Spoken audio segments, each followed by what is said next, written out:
All right. Hey, we're live. And this is Surprise. Hi. Morning all, evening all. It's not exactly the start that I was imagining this morning, but I'm more than happy that we'll leave if you want. Very impromptu gathering with my good friend Dave and Warrick. And I think most people I'm sure everyone in the chat knows who Dave is. So I won't ask you to introduce yourself, Dave, but Warrick, I'm going to ask you to intro yourself, mate.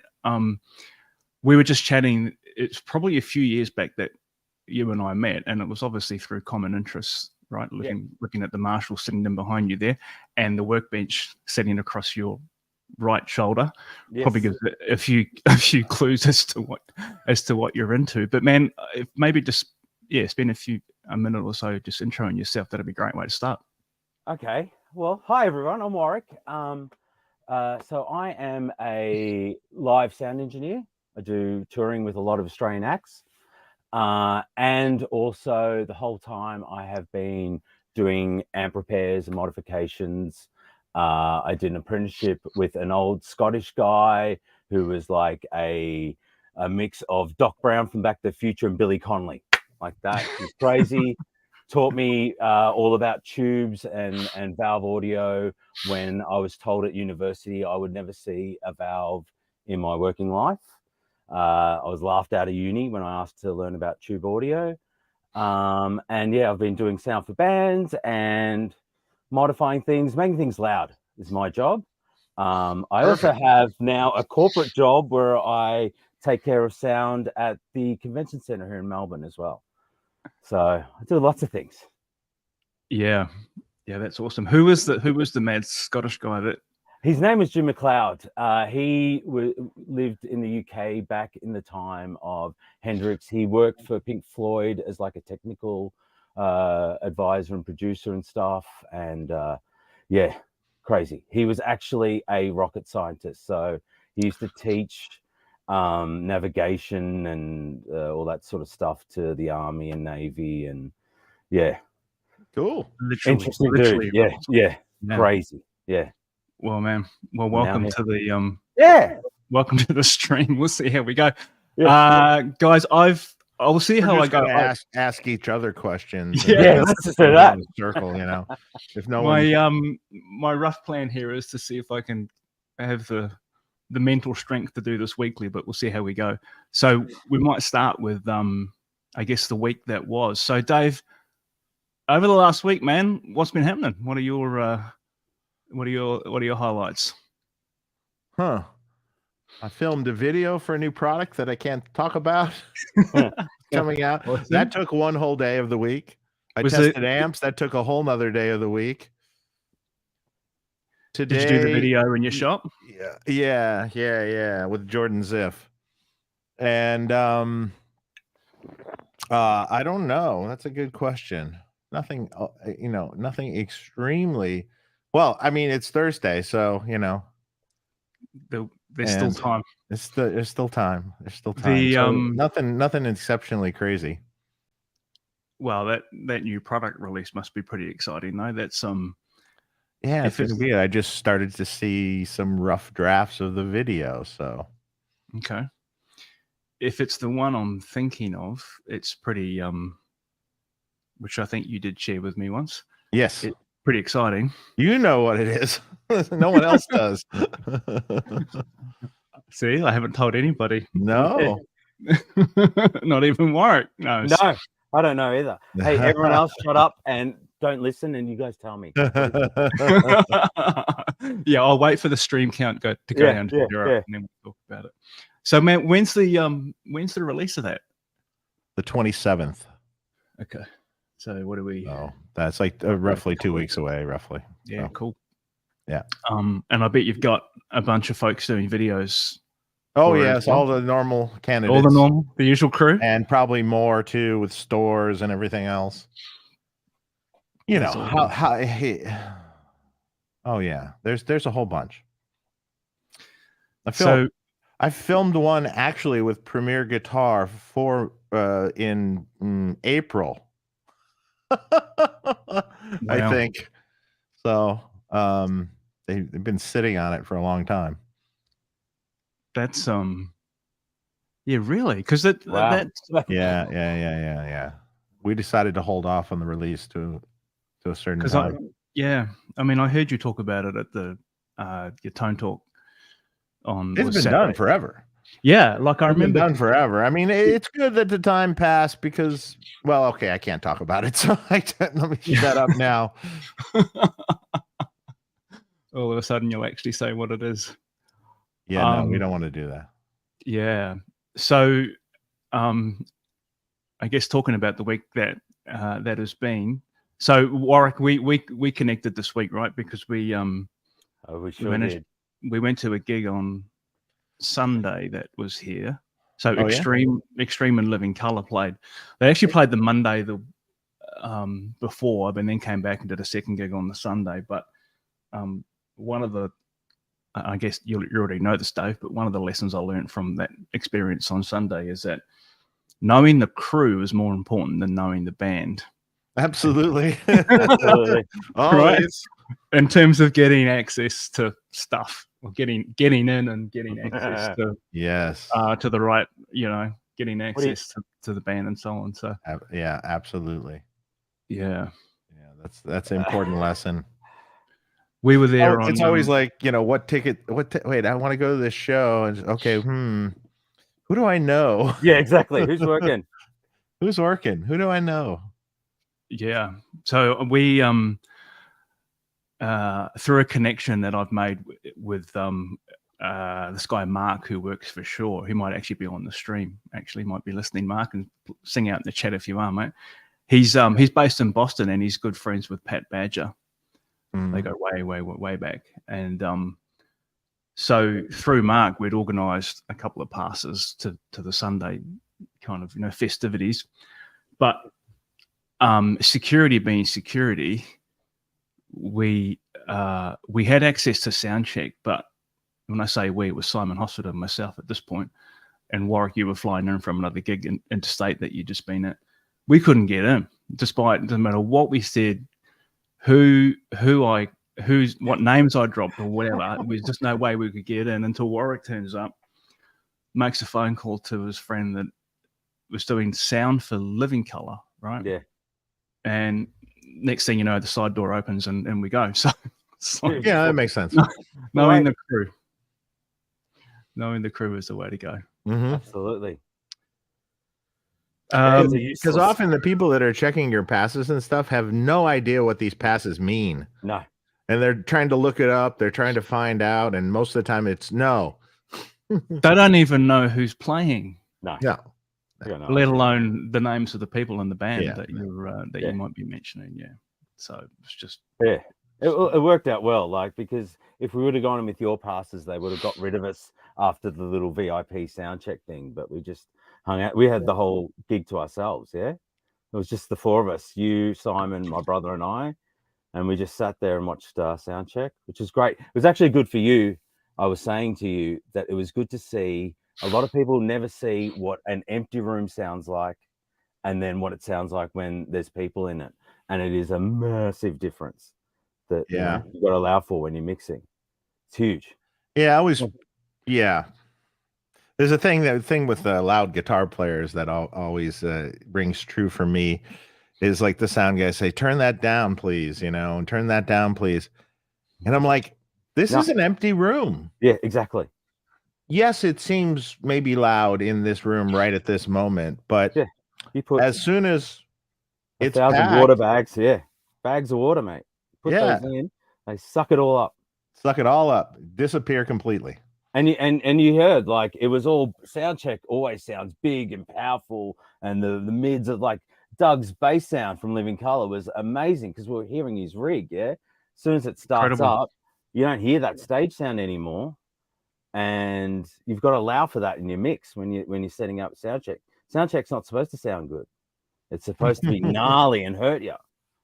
Because you're almost you're dialing in, anticipating the crowd. Absolutely, that's not there yet, man. Because the difference was dramatic. I mean, because I can't remember the last time, if ever, I sat there like that and listened to a band of that caliber doing a sound check at full volume in an empty room.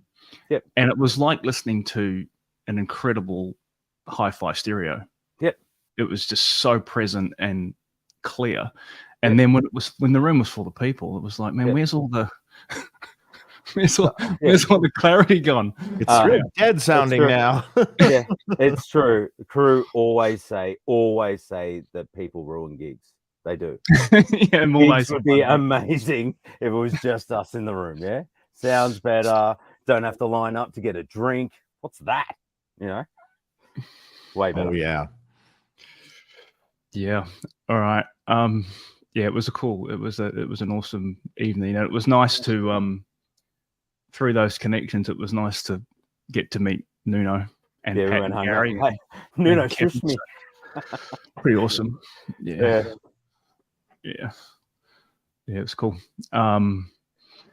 We've got a couple of questions here, guys, in the chat. Right. So I'm going to go to them, right, and let you guys take over. So I'm going to go to this one straight up, and I think that this must be a question in reference to V2A cathode on a Plexi. I'm assuming. Dave, what do you think? Oh, this is a very simple answer. Yeah, hang on. I'll watch Tone Talk. It depends. Yeah, it depends on the amp. What I find is some amps, it's great. Other amps, say the amp's just a little looser than some. It might be better to go with the 0.68, you know? So, or somewhere between the two, or, if I have it in and I feel it's too loose or too much low end, and depending on the year of the amp and what it is, I then put the 0.68 in and go, oh, I like that better. Okay, we're going to go with that. It's not like it's the end of the world difference. No. You know what I mean? No. Like it's really not, you know, it depends on what the person's doing with the amp as well. Like if they're going for that more high gain, more compressed sort of vibe, then the fat cap's great, yeah. But say with like a lot of the Australian bands I work with, Airborne and Jimmy Barnes. Those two, they crank their amps, yeah. And the fat cap just makes it mushy. They want that attack because the power amp's already doing that, yeah. So makes sense. It depends on what you want to do. Mm-hmm. Yeah, the sound you're going for, the amp itself, the guitars you use, your hands, everything. The answer usually is just grab a soldering iron and a cap and chuck it in there and see. Put on a switch. See if you like it. Yeah, I even just use these crocky clips when I'm doing. I just get these things and cut them in half. Yeah, solder it to one end and click, click, click, click, click. Done. Yeah. If you like it or not, move on. Let's move on with our lives and start playing. Yeah, I agree. That's definitely the way to do it. And Dave, when you talk about the amp, you know, like, are you meaning like literally amp to amp, or are you thinking more like the era of? No, amp to amp. Yeah, and agree. You can do everything the same in every amp with the same kind of tubes and the same everything, and listen to it and go, this one is just a little bit weird, you know, or this one's just a little bit loose sounding, you know. Yeah. And you want to tighten it up a bit. So you know, I've even had amps where I shrunk the V1 coupling cap a little bit because the amp is in general is a little loose, you know. So maybe it's not a double 0022, maybe it's a, you know, 0001. Or 1.5, or, you know, it's just a slight bit less bass, you know. It's it's like it's like mixing a band, you know. It's tuning, it's mixing. It's that's why I find they're really go hand in hand, tuning amplifiers and mixing bands and stuff like that, because you just have to hear what's presented to you and make decisions, and each one presents differently. Like I could have 3 bands that are using exactly the same backline, everything's exactly the same, but the band changes and it's a totally different mix I've got to pull. Same with amplifiers, they're all different. Yeah, for sure, definitely.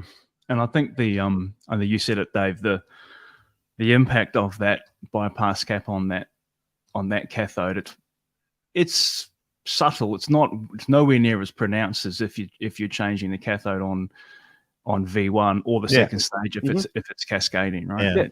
Yeah. You know, and the other thing too is, you know, the thing that makes you good at shall we say mixing the amps? Yeah, I like that.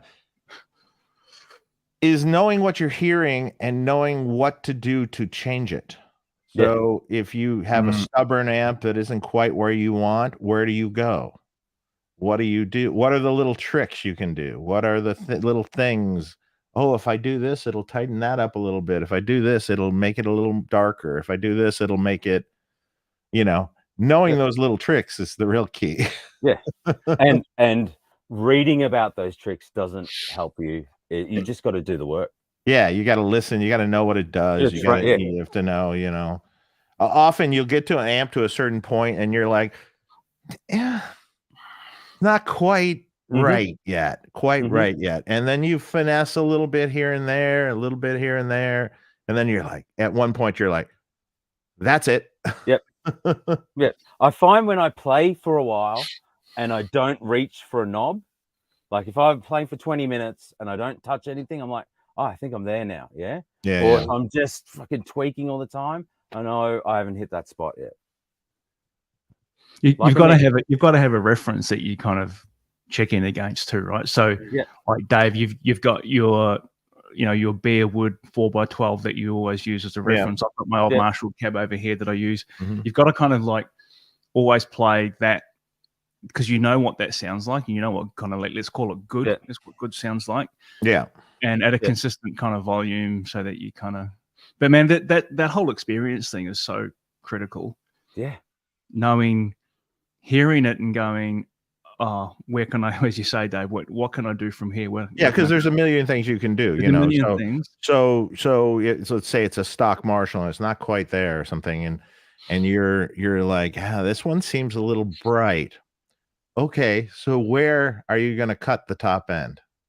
Tell me. There's a million places. Yes, there's a million. Like, it could be the phase inverter cap. It could be the cap across the little cathode thing that you've used and have shown you. It could be the plate cap, or it could be you change the presence cap. You can change the presence cap. That changes things radically. Like you know, relating it back to mixing, it's like where in the signal chain do you add or minus your top end? Do you do it on your front end? Do you do it, you know, after your compressor? Do you do it on your master bus, your groups? Like it's the same thing. After a while, you just figure out what's going to get me my result in the signal chain. It's interesting, isn't it? Is that, Warwick, that's almost like kind of understanding gain staging applies? Well, yeah, gain structure. Yeah, absolutely. Yeah. Just knowing what parts. Like that's the thing. For me, they're both the same thing because you've got an input gain and you've got your fader, which is your output gain. You've got EQ and an effects loop, which is your insert point. You know? So same thing. It's not a big console. No. That's why I think I asked you ages ago, Dave, in one of the chats, if you ever did live sound, because I just I remember that question. I see so much comparison. No, but I've done a lot of studio mixing and stuff. So yes, that's the same thing. So no, but you know, sometimes at some shows I go to, I'd like to do the mixing. Oh my God. Yes. Because the biggest problem that I see these days is that a lot of younger mixers, shall we say, drums are sounding good. They're really loud. Bass is right there, really good. Vocals are pretty loud. Actually, maybe really loud. Yes. And then where's the fucking guitar? And by the way, do you know that this is a guitar-based band? Absolutely. It would be like having AC/DC play with no guitars. What? No, it's a guitar-based band. Well, you put the guitars louder than all the stuff. How about that? Well, it's the problem is they don't know how to. It's a lot of engineers I find nowadays don't know how to pull a vocal sound properly, right? And so the guitar lives in that vocal range. So they're like, I can't pull a vocal sound properly, so I'll pull the guitar down to make space for the vocal. And Well, it's that's like you can do both. You can do both. It's how you I do EQ the vocal. Yeah, exactly. And here's the thing: you don't need a lot of body in the vocal. It's No. a rock band. Oh, Let's say a rock band. Well, Let's say it's a rock band. You Yeah. got the guitars there. You want the vocals to stand out. What do? High pass that bugger. Yeah, high pass the fucking vocals till you start fucking hearing it. Yeah. Do a little bump, in the mids, or distort it a little, or something. Yeah. And then it'll just pop right out over the mix, over everything. And a lot of people are just scared to turn things up as well now.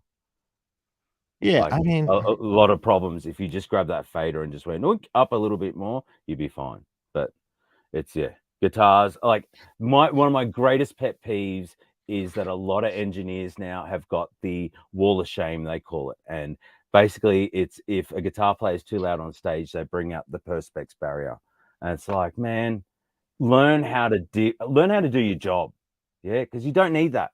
It's a part of the whole thing. You're ruining your guitar sound by putting that piece of plastic right in front of that amp. That's how I get gigs still so good for me. the wall of shame. They call it the wall of shame. Bring out the wall of shame. It's like, you idiots. I can't do the vocals. Yes, you can. Yeah. I have seen exceptionally loud bands manage to do vocals before in-ears. Yeah. Exceptionally loud. I used to do sound for Airborne. Has anyone seen Airborne? Like, I know about them. Yeah. All those amps are on. I'll confirm they're all on. So I work on them too. Like, you can do it. You just got to know what you're doing. Yeah. Stop reading, start listening, really. But it certainly prevents that dead spot. If you're in the audience and if you're at front of the stage, or the first few rows, never go there anymore. You can't hear it. It's all coming out through the PA behind you or to the side of you. Oh, you don't have side fills anymore most of the time. You don't have monitors on stage most of the time anymore. No vibe. The good old days of some good side fills were awesome. Yep. Complete waste of time. Don't go up front. Go back by the sound guy. Yeah, exactly. I always watch gigs from where the desk is. Yeah, there's only two places to watch gigs: by the front of house guy or by the monitor guy. They're the only two places you should watch a gig. Everywhere else is rubbish. Yep. Front of house. Yeah. Pete Cornish mods on Marshalls. I don't know anything about this. Pete Cornish didn't really do a lot on Marshalls from my history. So Pete Cornish, if people don't know, was the old UK builder, built rigs for, built some of the first switching systems. Yeah, Brian May, Jimmy Page. So Diesel, who I work a lot for here in Australia, back in the 90s, had two Cornish rigs actually, and I got to see those before he sold them off, and it's beautiful. Cornish's thing was that he treated the whole thing as a system. So even if you brought a piece of rack gear in, he'd go through the power supply and go through the input. Like, he got the whole thing working instead of just throwing things in.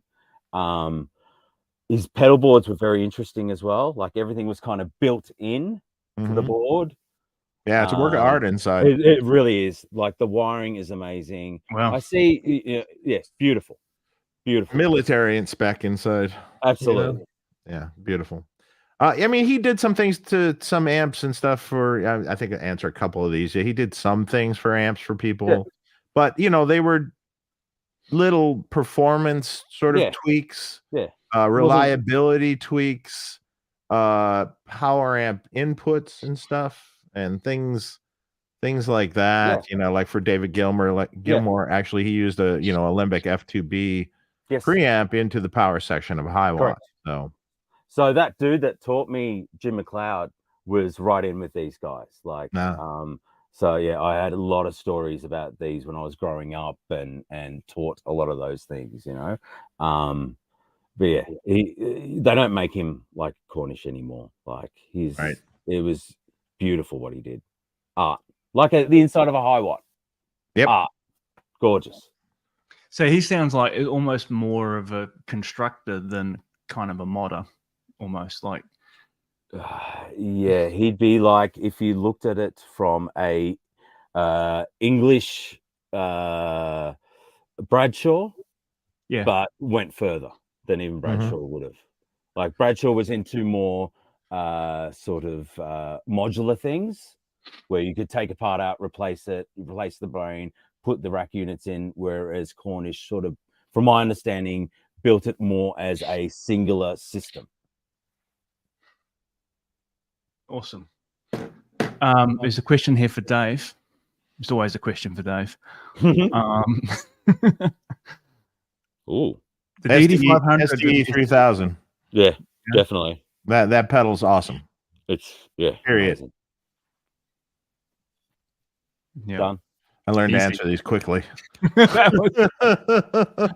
Otherwise, you never did. I don't know if you saw this show with Joe Bonamassa last night. Oh yeah, No, I did. Yeah. Man, it.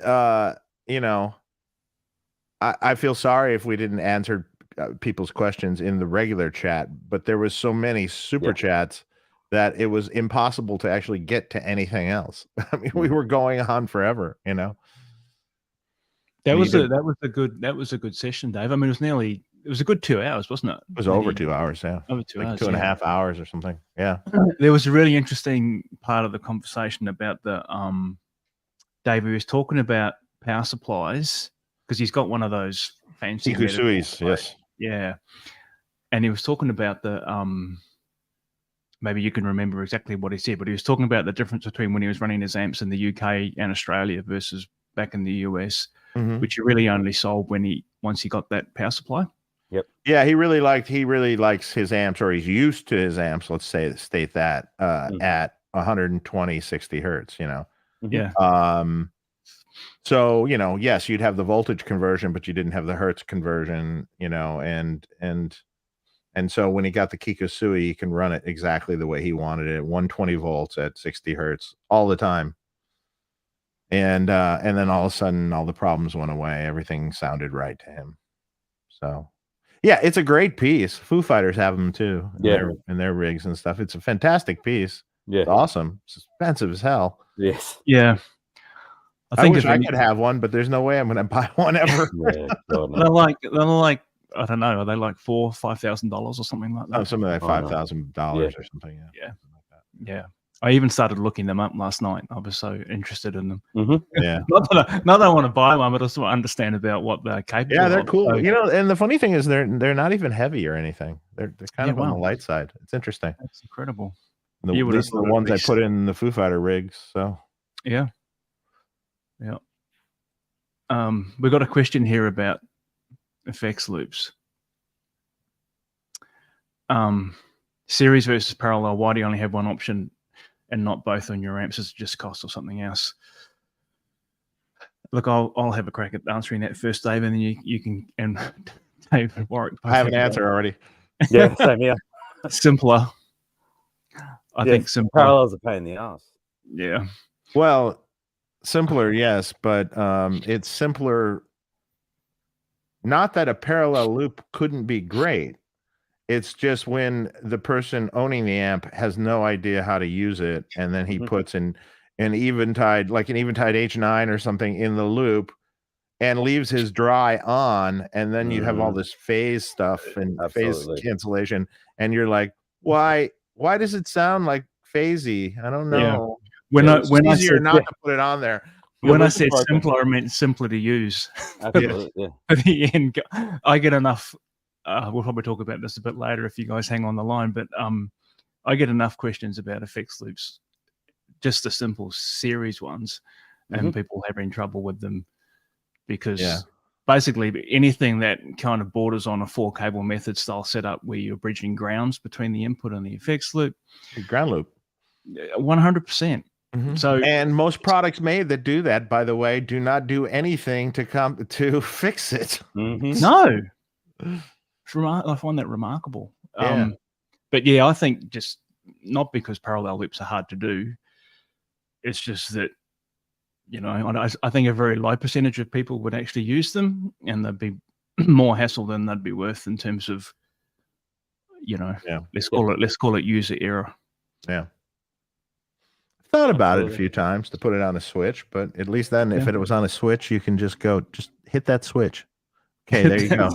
It's fixed. Pull everything out of the amp, take all the cables out except for the speaker, and then tell me if it's still working. Yeah. We've got Lyle in the chat.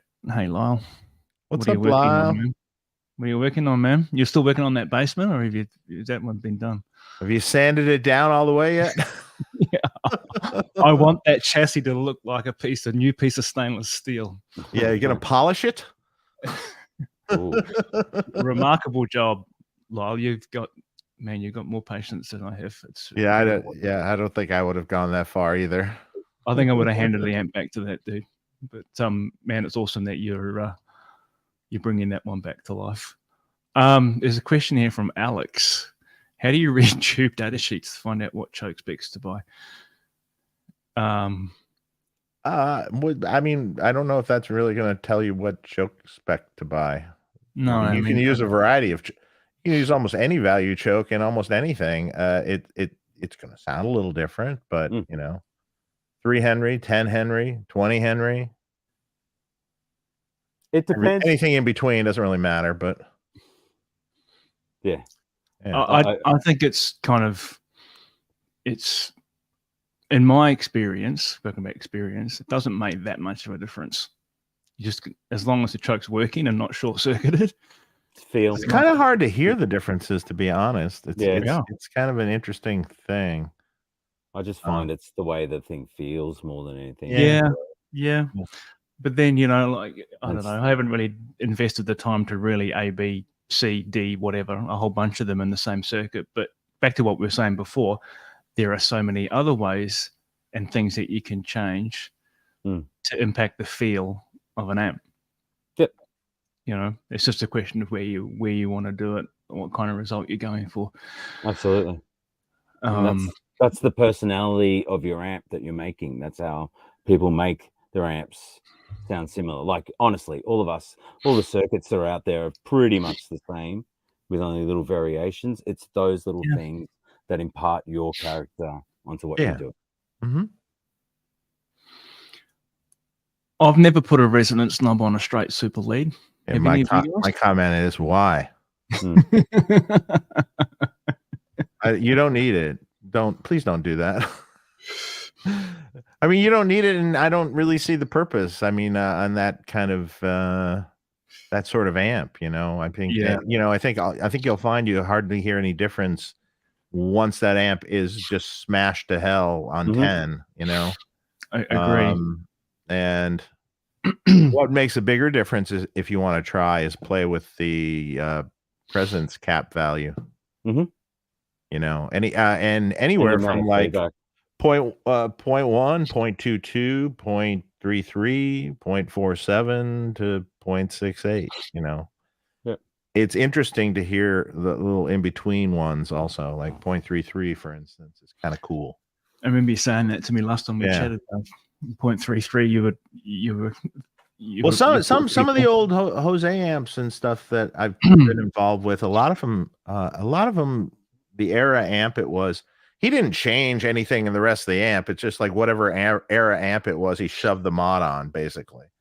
And a lot of them had 0.68 presence caps, which is a fatter, the thinner sounding Jose with the two 0022s, the 0.68 is kind of cool because it fattens up the power section a little bit, makes it a little fatter sounding. So, it works. It works for that. Yep. I've never been a huge fan of the 0.68, but in some of the amps it works. It doesn't work in everything. The thing about a super lead, the real sound of a super lead, and that's one of the let's go there now, right? One of the topics I did want to talk about, because I did a video, if anyone saw it during the week, of worked on a 1974 super bass that was converted to a super lead spec. And it just had a couple of things that it needed changing to be kind of pretty much dead stock again. This was one of the best sounding super leads I've ever heard. And it just sounded incredible. And it had so much gain. Like, once the 4700 picofarad bright cap went back in. You only need to get the thing to, on the treble channel, right? Normal channel off, not jump it. Maybe 6, and this thing has got more gain than. And one of the questions in the comments was, "Where's all the gain coming from?" Mm-hmm. And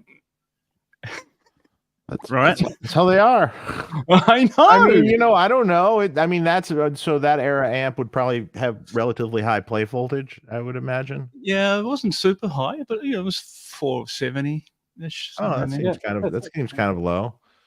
Yeah, a lot of those have 500 or 510 even. Mm-hmm. I've seen, in that era, and those sound very aggressive. they're super aggressive.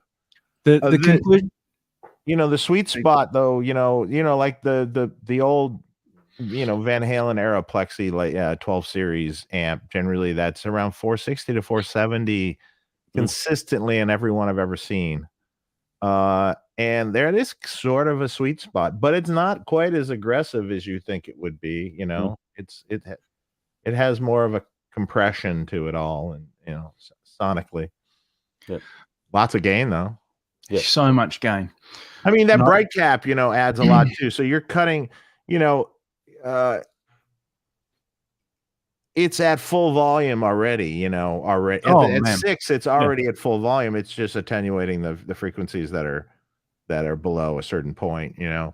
But it's 6, 7, 8. It's all the same. It doesn't really get more. 10, it'll get a little fuller sounding.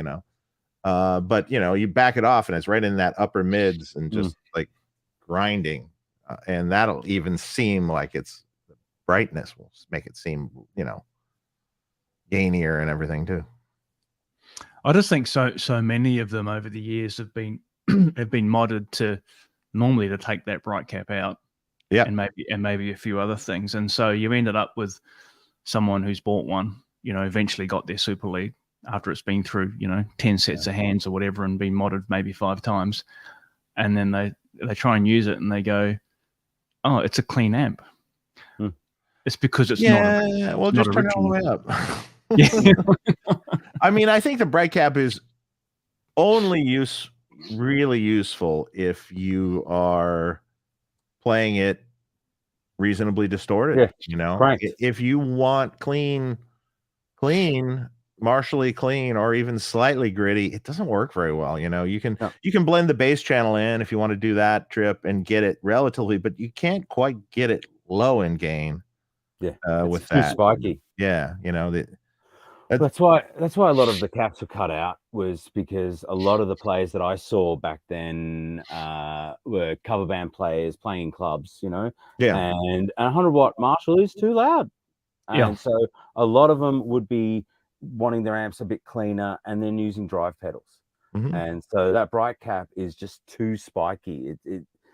So you take that off and then it's nice and warm. It's a little bit more Fendery, and then they can put their pedals and it's nice. That's why the cap is constantly cut. Put a switch on. Three-way switch. 100 picofarad, nothing, and 4700. Yeah. And that's the best of all worlds, kind of. It's the most flexible for sure. Absolutely. I think it's just I mean, I think at this point now in 2023, a lot of the guys that own those amps that I work on, they're not really gigging with them anymore. They kind of got them as collectibles. Yeah, they sit at home and they use a Fryette or something. They use Fryette and almost like museum pieces. So they actually want them. They don't want them as working amps, like as in a working amp. They want it just as a, can you make this as original as it ever was? That kind of thing. So, yeah. So I kind of like about those old amps. They go through so many different cycles of being used and changed, for the times. It's really quite cool. I dig it. Oh man, that's why we're here. Yeah, exactly. Right? We love them. Friggin' love them. Michael Torrens here. Mike. Hey, Michael. Hi. How are you, man? I'm not going to be here in a few minutes. I got to leave. But hey, Hossy. Nice to have you on, man. I I was trying to see if there was another question. Yeah, right. Let's just see.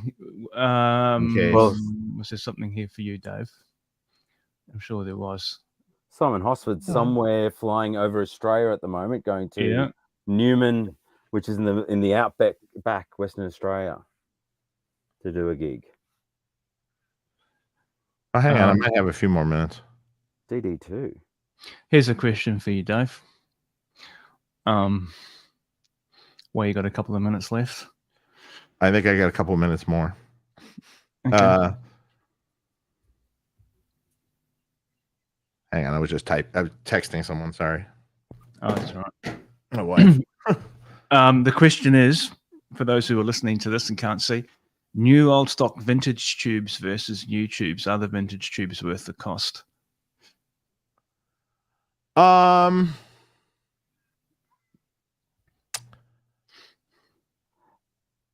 Not always. Yeah. I mean, yes, it's nice to have a few, shall we say, NOS preamp tubes floating around that maybe you're going to toss in one of your amps because you like the sound of it in V1, and that's fun. But to retube the rest of it with it is probably not worth it. The thing is, if you buy it now and then it fails, you know, are you going to be ever get it again? Maybe not. Yep. Are you, you know, and worse yet, if you buy it, it's really expensive and then it fails anyway. Or all the preamp tubes you bought that are these NOS preamp tubes, you can't use them in the first slot because they're all microphonic as hell. Yeah. So, I mean, you know, it's such a crapshoot on, you know, if you're trying to buy these things. And especially nowadays as well, all the good stuff got used ages ago. Yeah. So we're at the bottom of the barrel. We're at the old stuff that they were like, I don't want to use this tube, it's microphonic, and they put it away. They use the good stuff then. Yeah, absolutely. You're paying a premium for the crap. Yeah, I mean, I have bins and bins of NOS tubes that sit here that I just keep them, and occasionally I'll weed through something and try to find something neat for a first slot for someone I like. Yep. But you've got to go through a lot, and then you don't even know how long that tube's going to be actually good for, because it's been sitting dormant for 40 years or 30 years or whatever. Yeah. And then suddenly it's like, wake up, work. You know, if it works, it probably is going to keep working generally. Well, you know, a lot of that stuff seemingly lasts forever. Yeah. Totally. I remember. Sorry. I don't usually go for new old stock output tubes, though. I don't really trust what's out there anymore. Maybe pre-tubes, but output tubes, no. If you buy an amp and it's got them in there, then you use them. You keep them, right? No worries. But I've never gone out and bought new old stock power tubes. Never. You know, I always find that you get amps with German EL34s in, and mostly always they're still working. Yes. They will be practically half dead before they stop working generally. Yep. And because I have several sets that are used sets and stuff that I just acquired over the years that are still perfectly fine. Occasionally I'll pull it out for, again, someone special. Yep. They really want it. Dave, I remember you saying to me when I was restoring that 69 50-watt Plexi, which was you helped me out with, right? I'm giving you a shout out for that for sure, man. You sent me some of your special stash of old mustard caps, which I appreciate. And Dave, you because you were following that journey. No, I don't think I sent you the mustard caps. I think you had someone else Warrick send did. I did. Warrick okay. did. Sorry. Yeah, was that? But you did say to me, Dave, I remember you saying we had a conversation about the preamp tubes that were in it, and because it was a kind of a hodgepodge of some old USA stuff in there, and you said, man, you're probably better off just putting your Chinese 12AX7Bs in there, which now those are beluga caviar. Yeah, correct. You know. Oh God, please come back. No, they're never coming back, by the way. Really? What a shame. No. Every time we get something nice, it goes away. Yeah. You know, the good news is if you get working the newer company PS Vane, if you get the, well, we use the longer plate version that they have. They have a shorter plate version that looks like a JJ, and then they have a longer plate version. Now, there was lots of growing pains and lots of issues. But as of late, it's been relatively a lot better. So and everyone that worked at Shugong now has moved over to PS Fane. Yeah. So is there hope? There's hope. And the EL34s work great. Yeah, they're fantastic. The EL34s from them are fantastic. They sound good, and I'm using them in production, and I would see if they're failing. They're not failing. I haven't had any failures I know of in the field so far. With that long plate they do, what's that like with microphonics? Well, longer plate. I would just referencing one looks exactly like there's one tube that I know Tad is selling that looks just like a JJ. And those sounded good, and they were low microphonic, and they were cool, but there was some issues with noise and things in them that we couldn't use them yet because they just weren't working. We had issues also with noise with the other 12AX7 they have, which is a slightly longer plate. It's not like a long plate, it's and that one sonically sounds really good. You just got to have them really tested, and you just got to test them for noise and test them for gain matching within 5 of each other or something. You just got to really test them out, and if you do that, they can be really good. They sound good. There's nothing wrong with the sound. Yeah. So they're bright and open, just like you want them to be. And they're fine in the cathode follower? Yes, they seem to work fine in the cathode follower. Like I said, we've had some problems with them, but it's kind of working itself out, I think. So let's see where it's at in a year or two. Dave, is there in terms of what TAD are doing versus what you could buy directly from, say, CE distribution in terms of PS Fane? I think they're more tested. Just testing, yeah. Yeah, because I got a bunch through CE, and all the power tube sets I've had so far was because I got some through and sent them to you as well, right? They've all been awesome. Yeah, but they're all out on the road. The 12AX7s have been all over the shop so far. Yeah, I mean, like the two things you have to, one, how much gain does the tube have? Are the sides balanced? Relatively balanced. I'm not saying like within like 5 numbers, okay? Yeah. Because we saw some tubes where, hey, this side's reading 92 and this side's reading, 79. So we can't use that. So we test them for gain and stuff, and then a lot of times you just have to listen for the crackling noises, like the little garbles sort of in the background. It was kind of a pain in the ass at first, but we didn't really have a choice, and I really hated all JJs. So I mean, it'll work, and I would use that if I had to, but I don't really love all JJs, especially in the cathode follower. I just don't like how it sounds in the cathode follower for some reason. Interesting.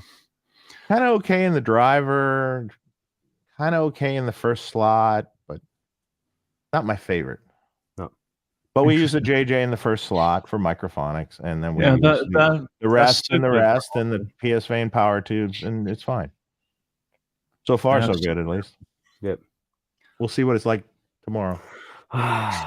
Yep. Always changing. So Lyle is back to the basement chassis. Are you drinking coffee watching the sealer dry? We know he's drinking. Or are you sniffing the sealer while you're drinking coffee? Yeah. Here's an interesting question. Post-phase master is the least invasive. Dave, do you want to have a crack at answering that? I know which one is. I know you do.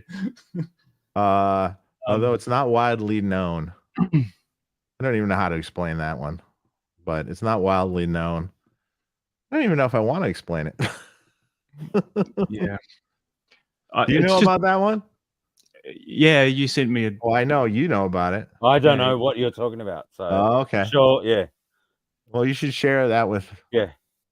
Show me. Yeah. Why are you holding out on me, man? It's the I don't easiest. know, man. It's the easiest. Have you listened to that, Jason? I haven't tried it yet. Oh my god, you got to try it. Mm-mm. It's shockingly simple It's way and simple. shockingly good. Yeah. It's So- kind of like when you actually look at it, you go, oh, this is just the most straightforward and logical thing you could ever do. I can't take credit. I stole it from someone else. so this how this industry works. Yeah. Everything's been done before in some way, shape, or form. Well, essentially, what you're doing with this master volume is you are shrinking the bias splitter resistors. Oh, okay. It literally is. Okay. It's a pot. Just parallel it over the bias resistors. Let's say you have a 250K pot. Just parallel over it, and it's basically just reducing the value of those resistors down to Just bring the 0. two phases together. Now, technically, that would low pass or high pass the power section a little bit, you know. But in reality, when you're actually listening to it, it doesn't seem to really do that. Mhm. And yes, okay, the resistors there, if you parallel that pot, are like 130K or something then. But the difference between that and 220, if audibly, is pretty slim to none. So it just works. When you think about it, you're basically setting the grid inputs to that virtual ground, right? So that bias voltage is kind of like a ground point for the power tube operating point. If you bring that resistor all the way down to 0, you're basically grounding the inputs, the grid inputs, right? So it works just like a beautiful volume control. And awesome. the nice thing about that is, like, literally, like, I'll take a Plexi amp, put it. I normally have it on a power station in my shop, just so I'm not, so you can hear something. Because if you have a 100-watt amp blasting you in the ear, you can't hear anything, and you're definitely not going to hear anything after a while. Yes. And you have that reasonable volume. You're listening. It's already attenuated, and you just start turning the master down, and you're like, wow, doesn't change. The tone is the same. Wow, the tone's the same all the way down. Cool. So, Dave, do you think that you were mentioning before about perhaps it's not quite linear in terms of the frequency response, but that maybe is that in some way compensating for the negative feedback dropping away, like in terms of it could be, and the compression that you're hearing, because it doesn't feel like the other master volumes where you have this kind of bright, brash, loose sounding weirdness when it's down low. You don't have any of that. It kind of tightens up the low end as you're turning it down, because technically it's loading the output couplers, but you're not really noticing that. Like, you're not going, this has way less bass. No, you don't. It does, but not really. Yep. Works particularly well. Super easy to do, and nice and safe too, because we leave the bias splitters in there, so even if it opened, it would be okay. Everything's safe. If you have a pot that fails, because that never happens. I get loud. Yeah, no, pots never fail. Pots never fail. Bloody hell. Yeah. Guys, I gotta go. Yeah, all right, Dave. Yeah, sorry. I wish I could stay longer. That's cool, man. Good to have you. We'll do it another day. Absolutely. All right. Good to see you, buddy. So, Take care. See you guys later. Bye, everyone. See you, buddy. Then there were 2. Yeah, there you go, man. Eventually there'll be 1, and then none. Yeah. Or none. Depending how long you can hang out for, man. Yeah.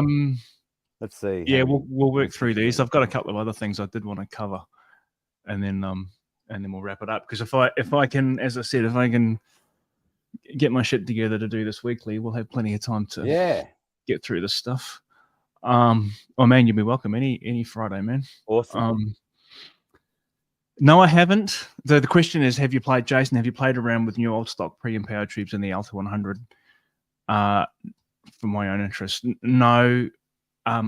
the thought hadn't even occurred to me. Now that you mention it, I'm kind of thinking, oh, should I? But kind of pointless. I'll be careful. I'm not sure.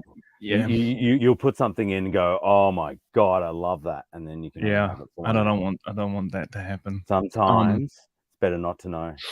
I've focused on a pretty, a standard setup that I know the sound of, I guess. And so there's been an element, I guess, of tweaking during the development phase of that amp, tweaking the circuit. So it sounds good with the tubes I know it's going to ship with. What do you put in there? It's just JJ's. Yeah. Okay. JJ's all around. Yeah, so fine. Like, I don't, I know some people don't like them, but I think that they're the most reliable tube in the market at the moment, in my experience. And if you design around it, you can make it do what you want to do most of the time. Plenty of gain in them too. Yeah. And one thing with JJs that I always find from a touring perspective is great is I can go to basically any music shop in the world and they'll have a JJ 1287 under the car. Yeah, it might be rebranded as something or other. Whatever, but yeah. You can get them. They're gonna. Joe, I remember listening to this. Someone asked him a question about, I think it was in reference to the Silver Jubilees that he uses or still uses. He basically said he doesn't like any of the new Marshall stuff because they're way, way, way too bright and don't have the character of the old ones, which is hard to argue. Yeah, exactly. Hard to argue against, right? Yeah. I saw him do. I saw Bonamassa play here in Melbourne once. It wasn't one of his gigs because he's quite entwined with the Barnes family. So for really? Yeah, What's the connection there? Well, they share the same producer. So Kevin Shirley has produced, and Kevin Shirley now has got a studio in Sydney on Bondi. It's awesome. The window opens up on the beach, and you're in his control room, and you see girls walking past in bikinis and stuff. It's fun. It's awesome, right? Anyway, and Mahalia Barnes was his backing singer for years. So they did a gig together where they covered. I don't know if you know Betty Davis. She was married to Miles, and they covered that album and did a run around Australia doing those. It was awesome. And it was just, man, he had nothing. He had like a twin. I can't remember. I think there was like a Klon and like a Governor or something like that. It wasn't really, and that was one of my favorite tones of his because it was real simple. There was not much going on. It's great.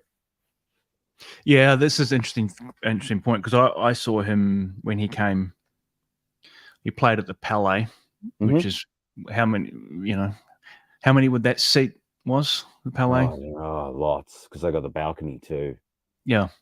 Just to give the guys an idea of the venue. Three. Yeah, 2 or 3,000. Maybe, be 2 or 3, I'd say.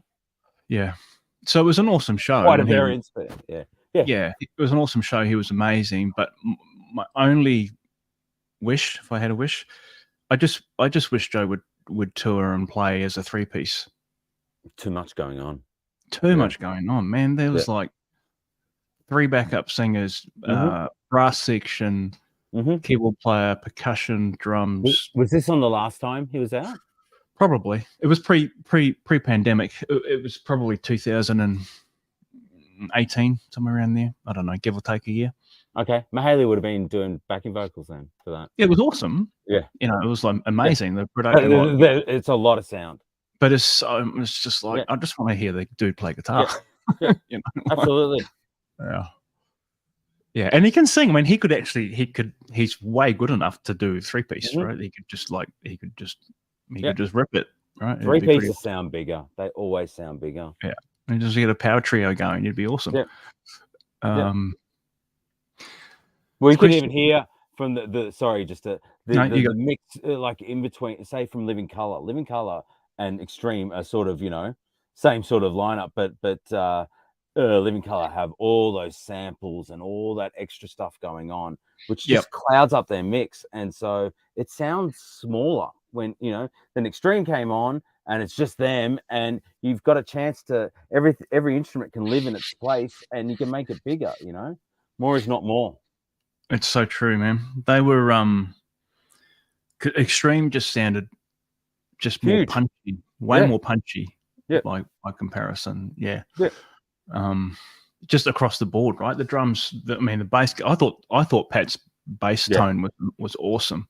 Pat, like even last time when we saw them, that time before with Mr. Big, Pat won the most valuable player for me. Like his bass tone is always on point. Amazing. And I was actually talking to his sound guy afterwards, and he's like, yeah, he goes, when Nuno solos, he doesn't necessarily turn up Nuno's guitar. He turns up, he's got a paralleled, which I do as well, a paralleled channel for the bass with distortion on it.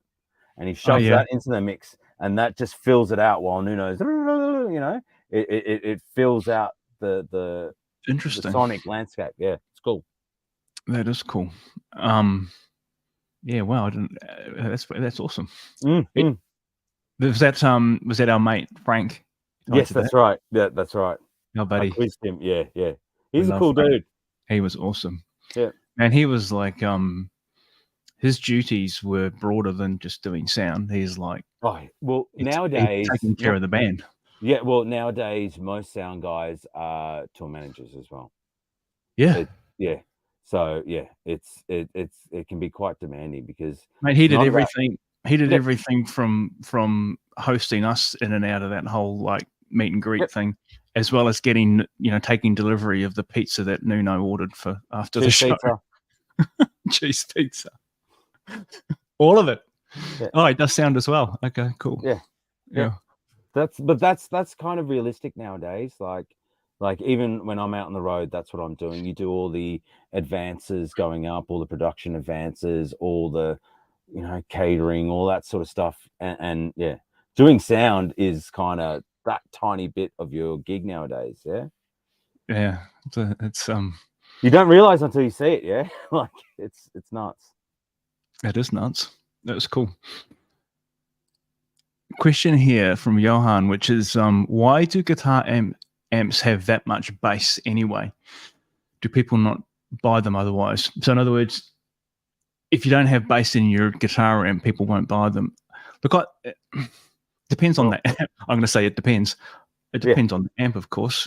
Depends on the amp. And honestly, like a lot of the times, guitar players, where I find a lot of guitar players go wrong is they play by themselves, and you set up your sounds by yourself, and so that's why a lot of people buy amplifiers with a lot of bottom end, because they're the only person playing it. Like if you listen to people, say Dime's a really good example, like Dime's guitar tone, everyone's like, man, the bottom end is that's great. That's Rex. Rex was just so locked in.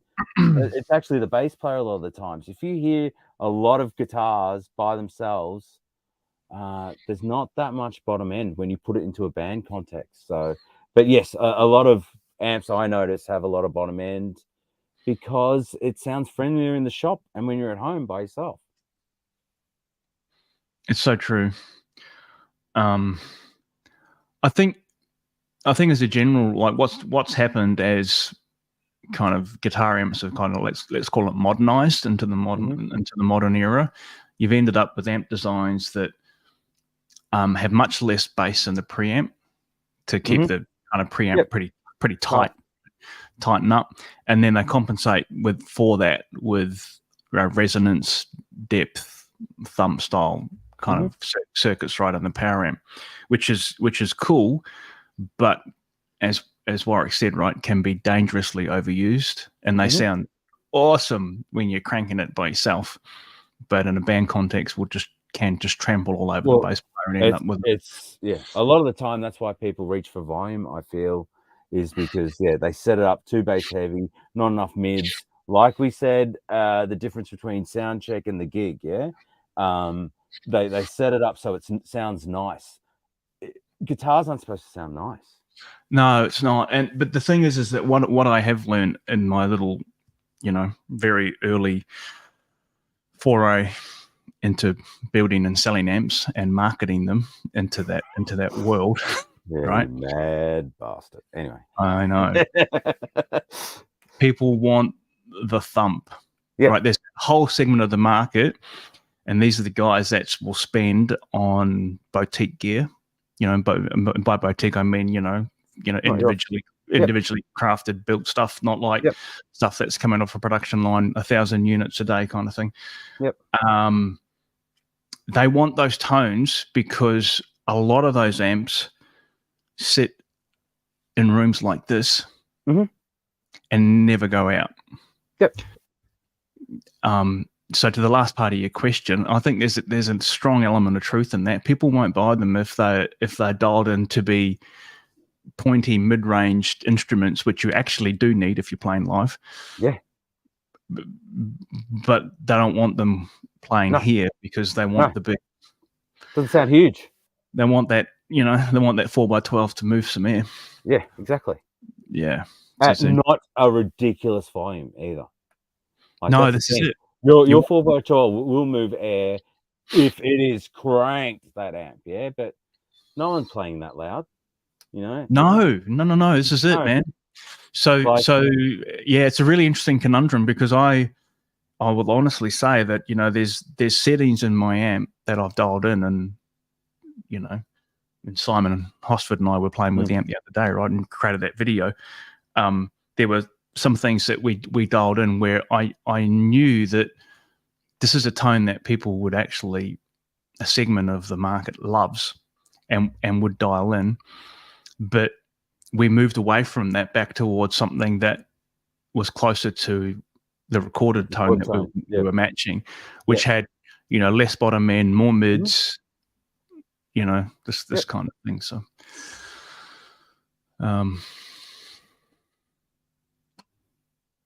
there's it's not a question. It's a recommendation from Patriot Intel, and he says Analog Man inflates his second-hand market by slowing his production on purpose. He sells his pedal on the second-hand market at inflated prices. You guys should follow suit. Seems to work. Well, man, I would love to slow production down because then I wouldn't have to work so hard. Yes. I think he does it more not to inflate the second-hand market, but to have some sort of slither of a life. Yeah, I bet. Otherwise, you'll be just making pedals and amps all day long, and people have families and friends and things to do. Go see gigs. Yeah, it is, man. It yeah. Look, as a back to kind of my own experience in the last 3 months. I've been doing this full time for just over 3 months now. It's really hard to know when to stop. Yes, this is a 7-day thing, and I don't know when to stop. Absolutely. So I haven't figured that out yet, and I know I need to because I can't. You can't do the 7 days a week forever. It's really, really hard because it's always there and things are always in the back of your mind. I've got to do this. I've got to do this. And so then every spare moment you go out and you do that. And it's quite hard. And it's something like any job, you don't know until you're in it what actually goes on. So, yeah, I don't know that he actually does inflate on purpose. I think he likes to keep, from my understanding, he likes to build those himself, or have a very limited people building it because he wants it to be the product to be right. Yeah. So I just think it comes work-life balance, they call it, don't they? Well, it is. I mean, there's this whole side of and I'm sure he's clearly struck the right balance between supply and demand as well, and that kind of there's an air of exclusivity that's still there with his product. Exactly. And if it was at any point in his development, well, not at any point, but he clearly reached a threshold in the growth of his brand where he could have gone, right, I'm going to get these built in a factory now. Absolutely. And boxed out, and we're going to do 100 units a day. Yeah. And just and flood the market with them. Yeah. And that's an option he could have chosen, right? And he didn't. Yep. It's a very deliberate thing. I've thought a lot about that. I'm miles away from getting to that point, but I do think about it. Yeah. What's the it's like if you think about Rick at Wizard, right? Yep. Amazing brand, done incredible stuff. and he's built this whole thing with basically him, and I believe he's got one employee or helper or whatever, right? And he's never kind of handed the keys over or whatever, right, and gone down that kind of production line. And I'm not saying one's more valid than the other, but they are. People seem to want to pay the money for those, so different pathways, you know. He looks like he's doing fine. Yeah, I mean, and he's got a balance. I always see he's out playing golf and crap. Yeah, like he's enjoying his life. Yeah. It's awesome. So I do look at that and think, you know, well, you know, for the guy that just wants to have complete control and just continue to develop and build himself, it's a valid pathway. I mean, he's shown that you can make it work. Absolutely. Shredding 51 says I've got a Marshall JCM 800 horizontal input. The bias, I can't get any higher than about 30 milliamps. Is it normal? This happens quite a lot to amps that I've worked on in Warrick. I'm sure it's same with you, man, where just over maybe it's a set of tubes that's just gone in there, or maybe someone has like had a Marshall that was, you know, factory 6550s and then put EL34s in it or whatever. But it's very common to get to the point where the range of the adjustable bias hits the ceiling, or it only goes so far, and then you've actually got to make a change to the bias circuit. It's really easy. You just got to know whether you want more or less. Yep. And then make changes. Yeah. So there's you got kind of two areas you can focus on.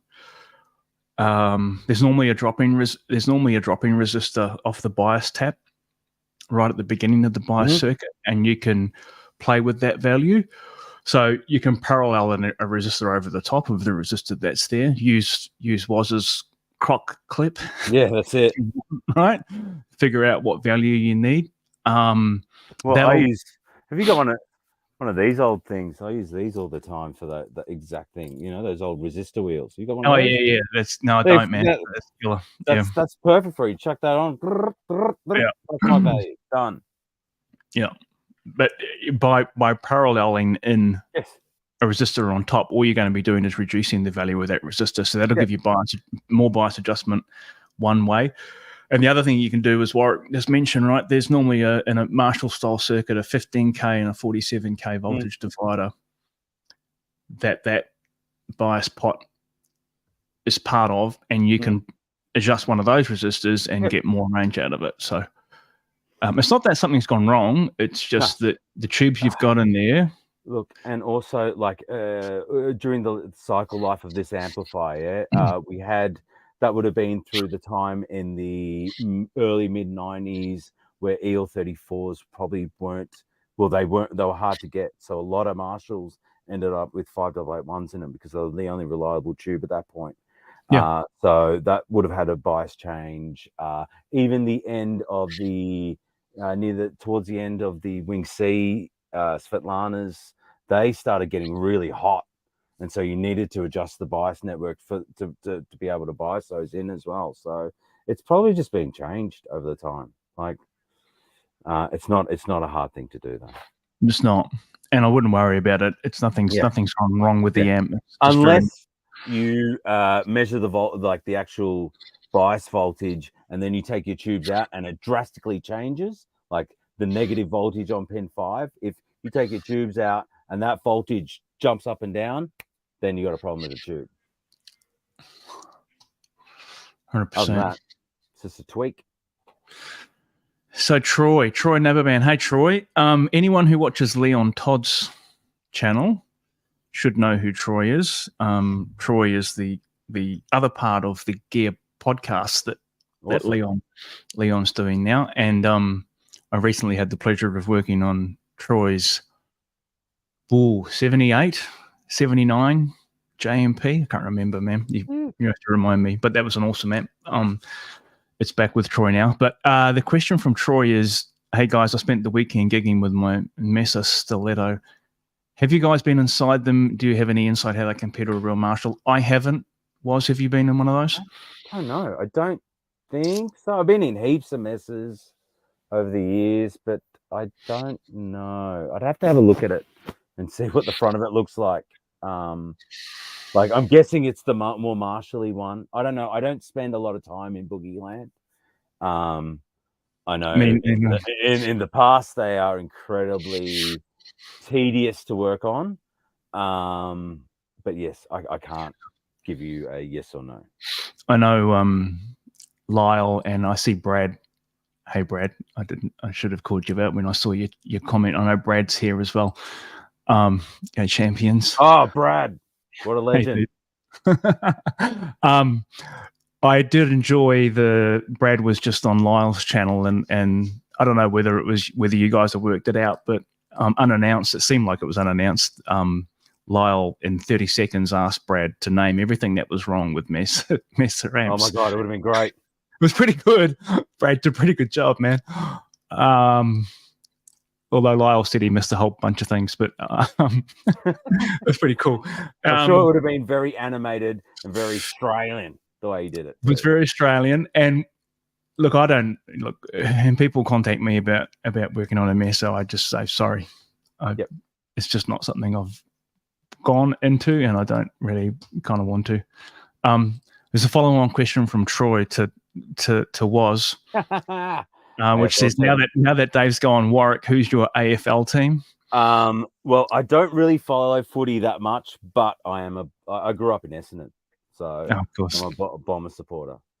But yeah, spewing. I actually got a call to do sound at the grand final, but it was supposed to be. I was told it was going to be next week, and I was like, yes, I'll go do that, hang out and watch the game. But then it turned out it was grand final day, which I'm away for, so I'm a bit spewing about that. But yeah, it's cool. Have you ever been to a grand final? It's pretty sick. No, not a grand. Yeah, been to a few finals. I've worked at a bunch of my mates do all the entertainment and stuff, and I worked on the one that Barnesy did, and it's a vibe, man. It's cool. It's really cool. They got Kiss is playing the grand final. Yes, that's right. They're dealing with it at the moment. Yes. So I heard, because they announced Crowded House were going to do it, right? And Crowded House popped out. I don't know why. Yeah. I don't know why either. But I've been told, I asked my mates, I was like, are they difficult? And he's like, no, they do this thing all the time. They've actually been quite cool to deal with. So I was like, oh, that's great. It's nice. For the US viewers, the grand final is the Australian the AFL, Australian Football League, Aussie rules football, if you don't know. It's and so the grand final is like, I guess, Super Bowl. Yes. Yeah, equivalent. Yeah. Aussie style. Yeah. So not quite as grand, but very important nonetheless. Really good final. Very good final, yeah. Not quite the show that you have in the US, but nonetheless, really a big event. Can. Yeah. Well, it's so bloody important. We get a holiday for it, don't we? Yeah, exactly. The problem with ours and entertainment is it's during the day. Yeah, daytime match. Lights don't work during the day, so it doesn't look as big. This is it. Now, this comment here from Scott. Hey, Scott, good to see you here, brother. Power supply was changed, and those Jason can recommend a fix. Well, it's not necessarily a fix. It's more of a mod, I guess. The question here, or the comment, is in reference to horizontal input 2204 JCM 800s, where Marshall changed the drop-in resistor and filtering setup compared to the vertical input. So, there's that whole thing about everyone says, the horizontal inputs don't sound as good as the verticals. There's an element of truth to that, because they did actually change the circuitry a bit. And I mean, in the later year 2203 JCM 800s particularly, they started to drop the number of filter caps out. And so they do start to kind of sound a bit thin when you crank them. But I did do Scott's actually referencing one of the videos that I posted, quite a long time ago now, I think, where I had a horizontal input. Actually owned it. It was my amp. And I reconfigured the power supply to be identical to a vertical input. 800, and it sounded great. Mhm. Yeah, so some simple changes that you can make there, or Yep. get someone to make for you. I think a lot of the times as well, people underestimate power supply. Like, that is all your amp is. That's all anything that reproduces music is. It's a power supply that you modulate between. Yeah. So changing your power supply changes everything in your amp. Yeah. It's very underlooked. Like when I started, it was like, oh, how many gain stages? Like I always looked at the front end of the amp, you know. Oh, how do I? Oh, 5 gain stages. That will give you like, and then you grow up, and then you go the other end, and you go, it's the power supply, and the power amp. That's where the muscle is. Yeah. So, It's true, man. That and grounding. oh my God, grounding. It's like, what's grounding going to do? Everything. Not all grounds are created equal. That's for sure. No, exactly. There's a video that I've pointed people to a few times. So Lyle, if you're still in the chat here, man, I'm going to give you some credit here. There's a video that Lyle did for Marshall grounding, and it's kind of like, I think the video. My memory, Lyle, is that the video was in 2 parts. One of them was one of the video. Maybe it was 2 videos or one video with 2 parts. But part of the video, you actually show some really great kind of more tactical ways of improving the grounding in your old, JMP or JCM 800 style Marshall. But there's another half of the video where you actually talk about grounding theory, which, if anyone hasn't watched, I haven't watched it. Yeah, it's awesome. Send me the really. link. I gotta watch that. And it's a cracker. It's really good. Because Lyle just has a way of explaining it. I guess, it works. But and it's theory based, but it's, I think, easily understood as well, which is important. Yeah. So grounding, man. This is the thing. When I was developing the Alta, that was one of the battles that I actually had, was getting the grounding in that amp as perfect as I could, so that because when the very first prototype, I was getting kind of weird stuff was happening when I would switch in between different modes on that amp, and so grounding becomes, my experience is that grounding becomes more and more important as your amp gets, let's say, more sophisticated.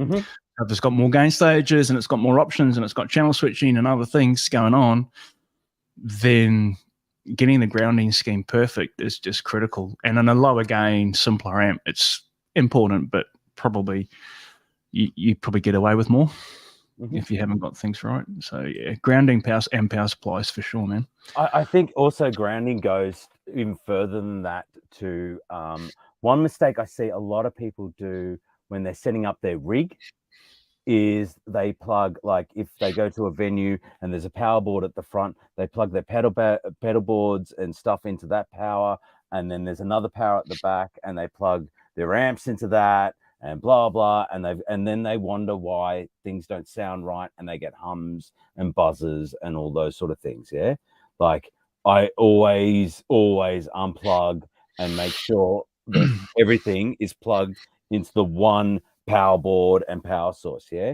because it makes a massive difference, so it doesn't even just go through your amp, it's the whole thing.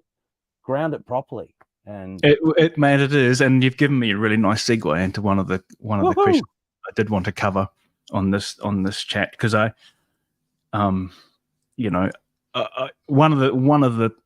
my thought in putting this together, and as I said, hopefully we can do this on a weekly basis, but obviously get a whole bunch of questions that come in through the week in the what it's called now, the Evolve DIY builders group.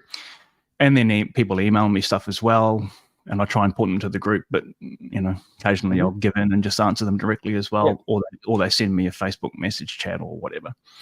And one of the questions I got during the week, which I thought was worth unpacking, because you've just kind of triggered my memory on it, was about power supplies, buffers, and effects loops, and my good buddy Terry, who's in California, who is the owner of a new Alta 100. Hey, Terry. Had some trouble with his setup when he took delivery of the amp. And so we kind of chatted back and forth a bit about kind of how the whole thing was set up. And what was happening was in channel 1, it was working pretty cool. But in channel 2 and channel 3, we were getting pretty bad ground loop. I could just hear it. Straight away. I could hear this thing. Yeah.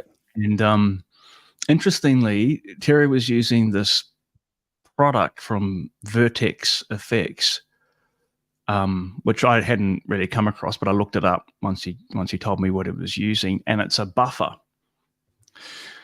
And this product, I kind of looked at it, right, and obviously I haven't seen the schematic or whatever, but once I looked at it and I went, okay, let me try and find out what's going on here.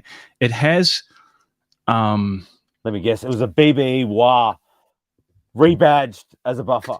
No, sorry, I didn't say that. Maybe, I don't know, but it had basically ins and outs, so you could kind of do 4-cable method with this buffer, where you'd put your effects in one loop of the buffer box, which would be your effects preamp, before you hit the front of the amp, and then you could run a send, like out of your loop send, back into the buffer again, and then buffer your time-based effects back through the buffer and then into the return of the amp. And of course, by doing so, you've then created a common ground or a shared ground between the preamp and the effects loop. And so it's always best with the stuff, particularly in a new rig, right? Just start simple. Yes. Right.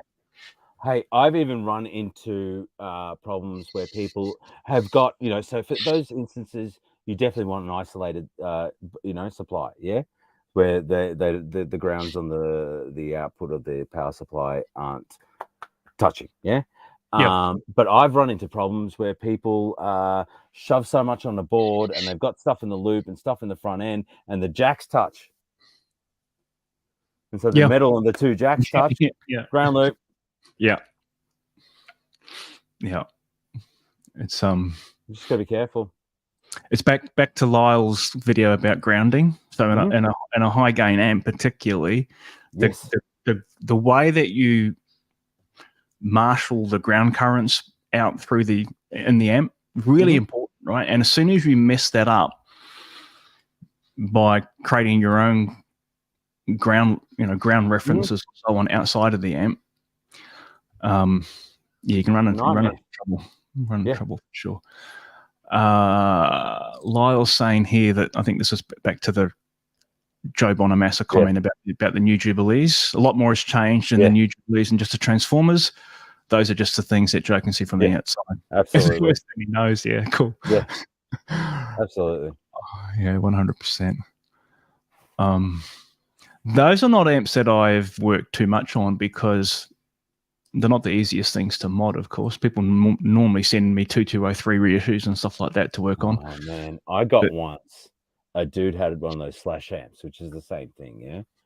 And old mate had modified it and cut the preamp section of the board out and left the tone stack and the rest, and then built his other stuff. And basically, this guy was a massive Slash fan, but it's like, I want it sounding better. And the dude built, I'm not going to say who it is, but built just a rectifier into it, a 2-channel rectifier into the front end of this. It was horrendous, but he just got a hacksaw and cut the preamp. Holy hell. It's horrible. But yeah, those amps are, it's all about the tone stack. That's what shapes those amps. It's pretty cool. Yeah. They're their own thing. They're not my vibe. I don't love them, but people do. They're not my vibe. I mean, I like the, I think what Rick did at Wizard with the kind of modded Jubilee vibe, his amps are inspired by those things. That awesome. He took that blueprint, if you like, and improved it massively. Question from Troy: how was Gary's voice when you saw him? Troy, did you go to the Perth gig, mate? I mean, they were heading to Perth. No, they just come from Perth. That's right. When we saw them, I thought his voice was great. Yeah. Look, he's sang really well. I felt like the front of house mix, which was good, but in the vocals wasn't clear. Like there was this real 2.5K thing that was just bugging me the whole night. So, but I feel Gary's voice was good. I guess you just got to remember he is getting on in years and running around, and the dude, like when we met him out the back, he's not like he's quite a small, feeble little dude. Yeah, like I think he did good. I don't think he sings like he was when he was 20, but singing's the hardest thing. It really is. Like, because you can always try another guitar, you can always bluff your way through it, but poor singers, man, the good ones just don't do anything fun when you're out on the road. They go to bed early, no drinking, no smoking, no partying, like to keep that thing going. It's brutal. And then you throw in all the flights that you do, you got to get up early, you got jet lag, you got all this crap, like it's the first thing to go. So I think with all those factors, he's doing pretty good still. Yeah, man, I agree. And he looked in awesome shape, I thought, for he was kicking they ass up there. Yeah, totally, man. Yeah, was it Joe Walsh that said something like, be careful of what key you write your songs in, because you're gonna need to sing them in 30 years from now. Absolutely. It's the hardest thing on them. Yeah. Hey, there's a question here from Andrew. For you was the MP1, man. I got my MP1 sitting over there. Yeah. And I know Troy, who's in the chat, just loves the MP1s. Question is, why do you still keep it? That MP1 I've had for a little bit. I lent it to my dear friend Zach Zedris, who plays in an Australian band called Chocolate Starfish. And Zach was actually touring that for a long time, running that into the back end, into the power amp of his hired Marshall. Now he's got a Synergy BE module it's nice, the single one, it's beautiful.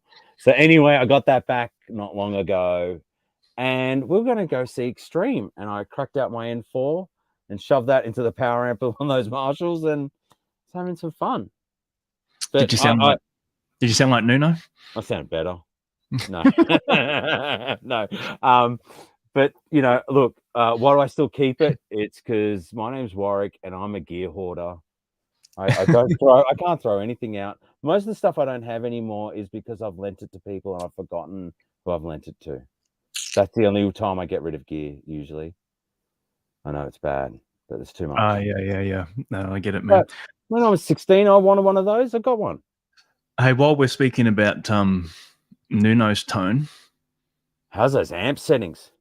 DSL. So he's using his DSL 100, an old JCM 2000. Mm-hmm. So I guess one of the older ones, and he's touring his own one, yeah. Yes, he's traveling with one, and he had two hired. Yeah. Now, do you remember this? Because he actually, you asked him. I think you asked him when we were chatting afterwards about that amp, and he talked about the settings. And can you recall what the settings were? They're on the. Well, we got a sneaky picture. Yeah, we've got a little picture. We weren't allowed to take. First off, I asked him. I said, "Look, you're carrying that amp. Are there any modifications that you've done to that amp?" And he goes, "No. Look, I've got two of them at home. One I use for the recording. This one sounds better live." And he said, "Yes, the only modification that I've made to that amp is these." Yeah, I'm like, "Yeah, okay, cool." He runs from memory. It's weird because I associate his tone with quite a percussive upper mid kind of to it, yeah. But the treble is on basically 0, the mids were on 0, the bass was on 4, the presence was on 0, like. And my friend Simon Cotter, who was guitar teching for Living Colour for Vernon, what a gig he's got. Jesus, there's so much gear for him to look after. Anyway, he's like, man, on stage, all you hear is, he's like, there's no top end. but then we went further into it as much as he'd go into it, because I think he was kind of tired that night and there was something else going on. But he said it's all about his mic position. So he uses a 57 and a 421, and I think he gets his top end because I think he goes a little bit closer to the edge of the cone.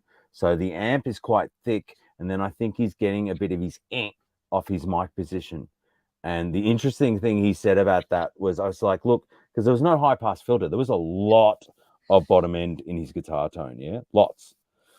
There was no filter. Like, it was wide open, that sound. And I said, like, there's no high pass and stuff I could hear on your thing. And he's like, if any sound person EQs my guitar, they're fired and they're on their way home. Like, he's like, I know exactly where to put my mics. So I think it wasn't only just about the amp for him, it's the amp and also the end result he gets with how he positions his microphones.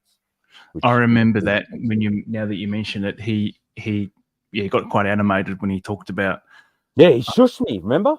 Very particular about the 57 and the 421. Yes, yeah. And I was like, 57. He's like, hey, quiet. I'm talking. I'm like, oh, okay, I'll shut up. He did, eh? He did. It's like, yeah, no, shush me. Awesome. He did. But, yeah, very particular. Very particular about the 421. Like, Yes. anyone who tries to it, he'll go bananas. Yep. And then he did say, yeah, he literally go out to the desk and look.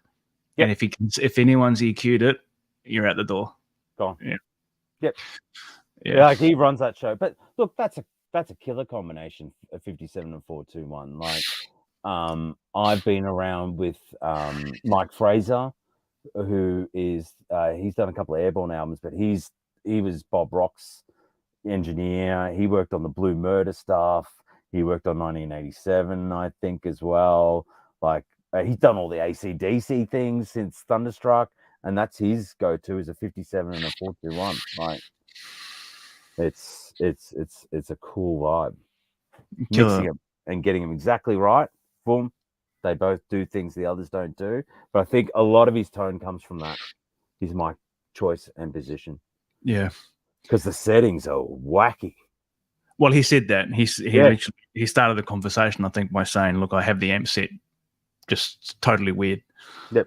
Because I was expecting the other way. I was expecting mids cranked and da-da-da, but no. It was the because he's got plenty of mid-range out front. Yeah. There's no... Like, his tone out front was clearly awesome. I mean, helps that he knows how to play, right? Well, yeah, it's modified with those fingers. Yeah, this is it. Question here from Scott about the new Tone King amp. Yeah, interesting, Scott. When I was in the US in May and I went to visit Dave, that amp was in Dave's shop. So we got to play it. Well, we cranked it up. Dave played it. I didn't play it, but Dave did, and I got to listen to it. And I remember that my first reaction, because he was we were trying a few different settings on it's got a attenuator built into the amp. It's quite interesting kind of concept, right? It's what kind of attenuator? Well, it's reactive for sure, because it's got like inductors and stuff in it.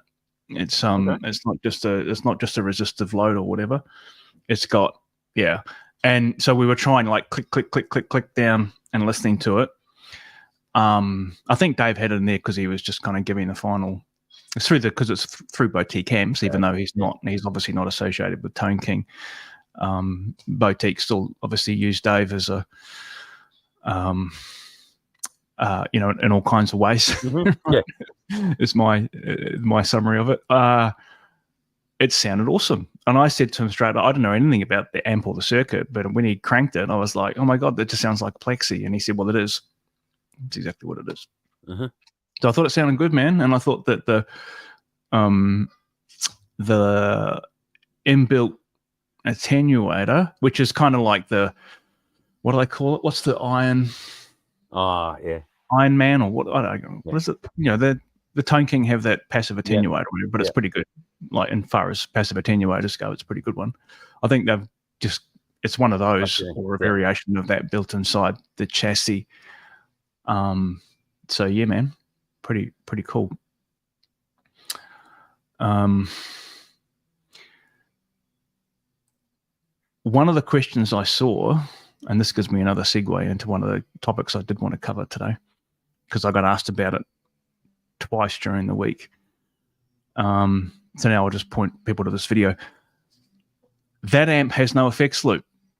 So people in Pete Thorne's video in the comments section, because Pete did a review of this amp, oh, it doesn't have an effects loop. That's no good. Okay. Why? Effects loops and Plexi circuits don't work, guys. Right. And I've, because you know how we have this, I got this Marshall reissue replacement loop. Right. It's one of the kind of PCBs I did. Right. So basically take the LND 150 style zero loss loop and relay it out so that it's a drop-in replacement for the reissue loops that Marshall have. Works awesomely in a 2203X. Correct. It's a master volume amp. All right, but clearly you could drop it into a 1987X as well, or the reissue JTM 45 as well. And so I've had a few people that have bought those loops with the intent of putting them into a 1987X, and every time I warn them and say it's a better loop because it's a high voltage loop, right? And that stock Marshall loop just runs it. Talking about power supplies, it's a 30 volt. Kind of low voltage loop, right? It doesn't have huge amount of headroom in it, and it's a bit lossy. And I always say, just bear in mind, right, that you'll replace the loop, and your time-based effects are still going to sound like crap. Yeah, and they're just going to distort nicer. That's all. Now, why? The question is why, right? So what you guys need to kind of, anyone who's got a question mark about this, what you need to understand is in a Plexi style circuit, which is what this Tone King amp is, you are smashing the phase inverter. All right. So a lot of that kind of, back to the question earlier, when Dave was on, where's all that gain coming from? And someone posted a comment on one of my videos about 1974 Super Lead. Where's all the gain coming from? Well, a lot of it in a non-master volume amp is because you're letting a very hot signal hit the phase inverter tube, and the phase inverter itself is overdriving. Right? So if everyone can kind of grasp that concept, then you need to know that, well, an effects loop is before the phase inverter. Has to be. Which means that anything you put in that effects loop is still going to come back into your amp and hit the phase inverter, and it's going to distort. Right? So the reason that people don't put effects loops in Plexi style circuits, like John Sir, right? SL68, no effects loop. Dave's new vintage line that he's talked about, he's not putting an effects loop in that amp. He's said this on Tone Talk. I've heard him say it, and that is the reason. So yeah, I hope that's helpful, guys. Where are we next? Okay. Just going through the chat here, guys. Oops. Jumping around. Can you see anything in the chat? What's this? Brad, what? Oh, I know what this is about. This is because I don't work on messes, right? I can tell you it's thinning out, Brad. It's thinning out by the day, mate. Yeah, but that'll be why, I think. Well, Brad's here. Got to give him props. He does a magnificent board for the little fenders, the L84 base fenders, because those tracks on those things, I don't know if you've ever worked on one, but repair guys out there that have, you'll know traces lift off those boards because they're pathetic. And Brad, I've been hanging for someone to do it for years, and he did it. Builds this beautiful replacement. It's for the it's for the little, what are they called? Brad will jump in and tell me. I've got the boards up here somewhere. Hot rod deluxe or something. Yeah, no. It's the smaller ones than that. It's the it's basically Fender do a little combo that's got the it's got an EL84 output stage. A lot of heat generates in that, and the boards fall apart. And right now that amp has escaped my brain, but yeah, he does a really, really good drop-in board for those, which is it's fantastic, because usually people just fix them with wire traces and all kinds of crap, whereas yeah, the board's really, really good. I know. And it'll I know. come to me as soon as we finish this thing. Yeah, Brad, if Brad's still on the chat in here, I know Brad's done a replacement. Blues Junior. Blues Junior. Yeah, there it is. Yeah, Lyle and Brad have both dropped it in, and you guys would remember. Awesome board, love it. And Brad, you did a PV Classic 30 replacement board as well, yeah? I'm pretty sure. Pretty sure you did. Yeah, fantastic. Remind me of that. Yeah. So here we go, Bruce Jr. Yes. That's the one.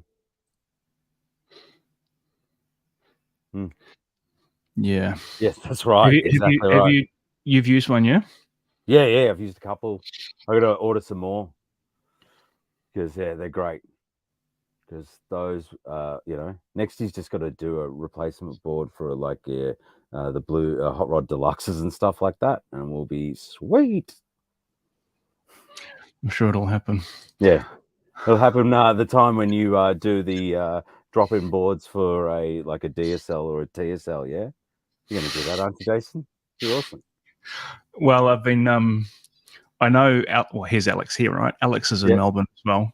Alex is working on a replacement board for an Origin, which I think is a pretty cool. Right. Yeah, awesome. Great. Given that as we know, right, you modding those, you can actually make them sound pretty decent. Yeah. A drop-in board for one of those would be pretty cool. And beautiful. And Alex, I knew you were doing a drop-in board for a 2205 as well. I don't know how far you've got with that. But the old split channel JCM 800s and this is another segue here. One of my favorite questions of the week came from a guy on an old video that I did, and it just made me smile and shake my head a little bit at the same time. But I thought it was a cool question because it gave me the opportunity to talk about it, which is I bought a JCM 800 50-watt 4-hole input to 1987 model. Okay. And I did some videos on this amp a while ago. It's a Plexi circuit, 50 watt. Now, here's the question, right? And it says, boy, am I confused. I thought a JCM 800 and a Plexi were completely different circuits. All right. And I know, it goes on to say, I know that a Plexi is a non-master volume amp and a JCM 800 is a master volume amp. To see a JCM 800 with a 4-hole front panel is strange to me. I've never seen that before. Okay, so I'm going to stop right there. There was more in the comments, right? But I'm going to stop right there.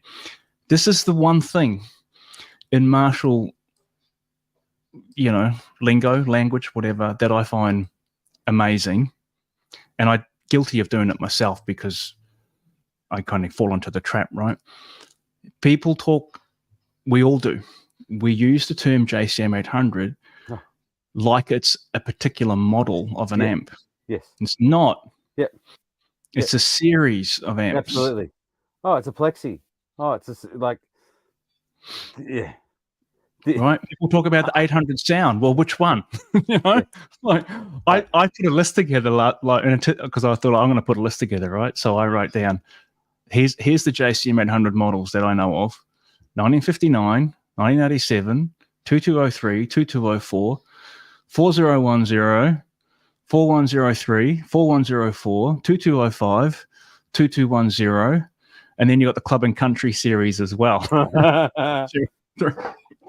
So when people say it sounds like an 800, now I know, right? I know what people mean is 2203, 2204.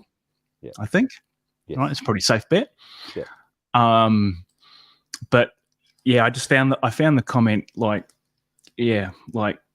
it just smiled to myself. And so until you've worked on a whole bunch of Marshalls, especially vintage Marshalls, you don't understand how much Marshall just they back in those days there was quality control, but it was more we've run out of these parts. Just grab that. Like, like I heard stories about they'd be cleaning out someone's desk and they go, oh, we just found a bunch of these boards, put them into an amp. Like, like the only thing that was constant about them was the way that they changed things, like randomly. So yeah, you could say a JMP circuit, a super lead circuit. You can, even in those things, there was always things that changed. Like they did, right? I mean, there's variations, and like we were talking before about the difference between vertical and horizontal input, and it's the same model. It's a 2204. Exactly. They're not actually the same. Yep. So we're in the minutiae of this, but it is a it's not a pet hate because I find it more amusing than anything. Yep. But the whole industry talks about 800 as a sound, or a circuit. Yes. Where in actual fact, there's probably 20 variations of an 800. And I think a lot of the time, tards that are arguing online about certain Marshalls or stuff like that are arguing about two different things that they've heard. Like they're not even. Oh, it's an 800. Oh, blah blah blah. It's like you guys aren't even talking about the same amp. No, I mean, well, I had I got I'm always excited when someone reaches out to me and says, "Hey, I've got a vintage Marshall I want you to look at, or an old 800 or whatever." Mm-hmm. Oh yeah, always get a bit excited about that. So 2 weeks ago, dude calls me and he's blowing up his 800, and I'm like, "Oh yeah, it's awesome." So he comes over, gets the amp out of the car, and I see it. And I was like, "Oh, it's a 2205." Like my heart sinks. Oh no, not 2205. Not the same thing. Mm-hmm. Anyway. So that's my rant over. Call the amp by its model number, not the series. Far out. Say I've got a 2204. Don't say you got a JCM 800. Yeah. Good luck. That's a losing battle. You're going to have to let that go, my friend. Is it just me? No, it's not. But after a while, you just learn to live with it. You give up, roll the eyes, and move on. That's the thing. You got to start naming all your different amps by different numbers, and just put a general, Oh, I'll make that alter a series. Create the confusion. Yeah, that's perfect. Actually, I'll do that. I'll use it to my advantage. Right. Joe says, "Hey, Cheersel, sorry to bomb the chat, but I'm frustrated." Well, that's no good. Has anyone else tried the H90 and hate what it does to your tone? I have. I've got an H9 that I've had for ages, and I've never had any issues with it tone-wise. So I wonder how you... Depends on how you're using it. How you're using it. Yeah. It depends. Like, it's dumb, but it's so true. Where is it in your signal path? Are you running any parallel paths with it? Are you, what is it doing that you hate? Like, when I just on my just with my experience with the H9, and I've tried it in all sorts of different amp configs, and then I've had moments where I've gone, "Oh, hang on, is this impacting my sound or whatever?" And I'm sure the H90 is the same. It's got a couple of different bypass modes that you can select. You can go true bypass, and you can hear the relay click. If you go into true bypass mode and you set the effect off and on, you can hear it click. So it's actually just literally true bypass, and then they've got the kind of what do they call it, DSP bypass or whatever, right? Which is obviously still going through the DSP, but no effect. I would try that first. So have it hooked up through the effects loop, put it in true bypass, and see that does it sound the same as if you have nothing in the effects loop, and then just change the bypass mode to. Well, is it in bypass that you hate the tone, or is it actually when engaged that you hate it as well? Like, unfortunately, not every pedal and not every piece of gear works for everybody. Some people love things, some people don't. It is the frustrating thing about what we do, but you have to try a whole bunch of different things until sometimes you get what you want. 100%. It's hard and it costs a lot of money. Totally. Troy says, so this was obvious. This will be reference to Gary Sharon, Extreme. Clarity wasn't an issue. He almost didn't make it past the third song. Oh no, he sang. Yeah, his voice was fine. He held up the whole gig. Yeah. Perth was like, I think Perth was like the second gig in. I know they had flown in, like Nuno landed on the Monday apparently and went straight to the Forum to do that bolt-on show that they put on. And then I think they went straight to Perth after that. So I think Gary was probably, I heard there was a bit of jet lag going around that camp. And I think bolting on, they were supposed to land, have a day or two off, and then start doing gigging. And then they added an extra show. I think adding that extra show might have just put a little bit too much. Yeah, I went to the Monday. How was it Monday? It was compared to the Sunday show that we went to, it was a bit flat. I mean, it was still great. Yeah. Like it was, you know, the guys were killer. It was just like, wow, you know, Nuno's like just tearing it up. And he had, I think he actually said during because he's quite chatty. Like, he's the only guy in the band that really talks to the audience, right, in between songs. And he, you know, he was chatting quite a lot on Monday because he was like, at one point he was talking about how it was 4 a.m. from where he had just come from. Yeah. And then someone did tell us, or maybe it was Frank, the sound guy or whatever, but someone did tell us that, he had flown in. Maybe it was Pat. I can't remember. Someone told us that Nuno had flown in that day. Yeah. But man, Troy, his voice was fine. So I must say Corey Glover's voice was incredible. Like, that dude doesn't seem to have lost any of his range. Man, holy crap. Did Nuno talk about the rat? Can you? No. He didn't even have it on his board. No, he had his old, was a Boss G, whatever, like that. It was like a GT8. GT8, that's it. It's a really simple rig. Really, really, really simple rig. But there was no rat, and he didn't talk about the rat at all. That's always been a part of his, that's been a big part of his tone. My favorite Nuno tone was I love Waiting for the Punchline, and that was it's a great, great album. What was that amp called? It's the brown face Fender. I never remember amp names. What did he? I don't know what he used in that album. It was a vibe reverb, or it was basically in the 90s. Fender did this brown face reissue. It was like a 210 combo. They sound sick when you plug them into a quad box.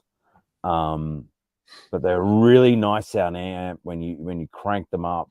Very unlike, like a lot of Fenders, when you crank them up, they get a bit flubby in the bottom end and they don't rah, whereas these do. And that with a rat, killer. That tone, man, because that tone it's really kind of, it's raspy but not hard. It's I can't describe it. It's very it's a very cutting, a really aggressive sounding, but a bit almost, it's kind of transparent as well. It's a really awesome tone. Really raw. I love that. Yeah, man. And I love how that, like most of that album, his guitar's just panned on one side. He's doing the whole Eddie thing on that. It's so good. And it's really cool in comparison to Three Sides, because Three Sides is so layered and Let's use every bit of gear in the studio. Let's go. Yeah. But and then that album was just like they're in a room. 4 dudes in a room playing. It's cool. Completely stripped back. And the songs on that, there's songs in that. I mean, I actually got on. Yeah, yeah, totally. And they did play a couple of tracks, didn't they, off that album? At least one, I remember anyway. Right, where are we, guys? Brad. Okay, so Brad did a classic 30 replacement board, but he's buggered if he's going to sell it to anyone. I know what this is about, Brad. Because you get idiot questions, right? Tell me, I do DIY supply. I know this, man. This is why I set up the group. because then people start answering questions on your behalf, and that's awesome. Oh man, you'd sell a few of those, man. Yeah, you should consider it. Does the replacement board have the links? Yeah, because didn't they have the boards? Yeah, and the U-shaped. Is it authentic? Yep. Like, because those links, you got to put them in for tone. It's not. God, those. Man, Brad, it's not authentic unless the links break when you're doing it right. Otherwise, you're not doing it right. You got to have them. Yeah, plenty of stock. Awesome. You should stick them in my my new Evolve DIY online store, man. We'll sell a ton of them. The other cool thing Brad does are these guys, which are cool. They're little bias probes for EL34s for those sort of amps. If I can unhook them here. These guys, these are great. What is that? So it's for an EL84. Okay. So you know, good vibe. I love it. Yeah. I think a couple of questions here that are in relation to my little rant about JCM 800s. Yeah, 220. I think so, Scott. I think when people use that term, they're absolutely meaning the 2203 or a 2204. Yeah, and which were first released obviously under the JMP logo. Yeah. It does blow people's minds to see an 800 with 4 inputs. Like, well, it does, man. I've had arguments with dudes like, no, there never was. I'm just like, okay, man, I own one. I've still got that amp. It's 100% 4-holer, and if anyone who's worked on any of those amps, you'll know, right, that when you flip it open and have a look, even a factory 2203 or 2204, the chassis is drilled for 4 holes. Yes, the faceplate is covering 2 of them, so you only have a high and a low. And that's my other. While we're on this bandwagon, JMP is another misused term. I got to know a JMP. Okay, which one? Because man, I never know. People say JMPs, and I never know. Is it master volume or you mean Plexi circuit? Yeah, because it's not a model number. It's Jim Marshall products. Hey. Exactly. So Lyle had a 76 4-holer. You're very much JMP, yeah. Okay, how are we going here, guys? A few more things in the chat here. Brad says he would rather work on a 2205 than rebuild. Oh, Tesco. Awesome.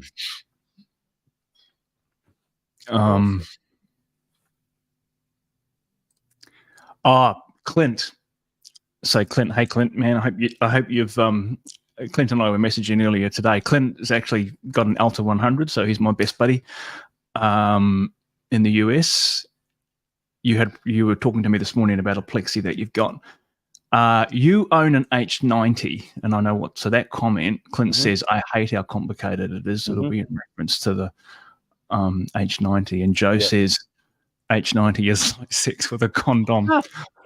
still fun, but not the same. So whose pleasure is it ribbed for?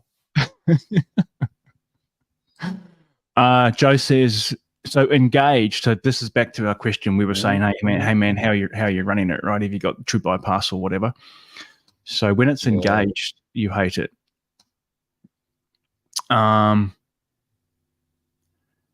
I wonder if you're running it. So your amp is set at the edge of breakup. I'm assuming that's. You said I run at the edge of breakup so often, so I'm assuming that's your amp. So have you got the H90 in front? I wonder. Well, yeah, it could be a gain structure issue. It could be you just hate the sound of what the DSP and stuff is doing. Like you're saying, you got the same feeling from your old Mobilus as well, yeah? Mobilus, whatever. Yeah. What are you using it for? Like, are you using it for delays? Are you using it for maybe get rid of the all-in-one solution and just get something that does what you're after? I don't know. I don't love a lot of digitally affect things either. Like, you just got to go through and find something that you like. It's a dumb answer, I know, but I certainly don't like him in front No. of an amp. I can't think of anything digital. I should take that back. I've certainly played with like an FM3 XFX kind of thing, in 4 cable method, which are, technically you're obviously putting things in front. But normally like an H9 or an H90 or whatever, I'd only ever use it for time-based effects in the loop, if it was me. Yep. Well, it might be a case of just taking a line out of the amp and doing, running it to a mixer and then pumping that, stuff out of a wet stereo sort of thing might get you closer, because then you're not ruining your core tone. Maybe. Probably. I think so, mate. Troy's chimed in here about the punchline. Vibrolux 63 brown. Now there's an amp that I need to check out now. Yeah. The 90s reissue of those is killer. It came out around about the same time as the Tone Master series, like the original, Valve Tone Masters and stuff like that. It was all in that time of Fender, and it was a good time. Is anyone doing a kind of a version of this? Like not that I'm aware of. Maybe, I don't know. Like John Suhr did the ombre. Don't know. ZZ Top brown face style amp. I wonder. Oh, here we go. Lyle's got one in now. Yeah. Kick ass. Man, I'm looking forward to your video on that amp then, Lyle. I'm really super curious about it now. I'm going to go look it up. I don't know what, Brad, that's in reference to. Probably the comment about the Classic 30 and your DIY questions, perhaps. Mike, Eldorado Guitars. Hey, Mike's in San Diego. Hey, Mike, I hope you're doing well, man. Love your live streams. Cool. I'm glad you're here. Third at Herdfest MTL. Yeah, man. So that's going back. That's going back in the beginning of time for me. Most people know I started building Wizard clones, right, as a kind of I guess, cutting my teeth in this thing. I haven't built one of those for years. So if I built it and it's in the US, it will be the one, only one went there, and it would be the one that I built for a guy who works for, is it Wampler? Wampler Pedals, I think. Can't remember his name. So yeah, I think it's got MIDI, right? Is that the 100 watt that's got onboard MIDI in it? Probably. I'm sure you'll have fun with it, amp. Lots of gain, that's for sure. So Plexi is a misused term. Yeah. Of course. Yeah, absolutely. We know. Yeah, we know. We can all join the. I'm going to start a misused Marshall term support group. Yeah, only we care. We can console ourselves. Yeah, exactly.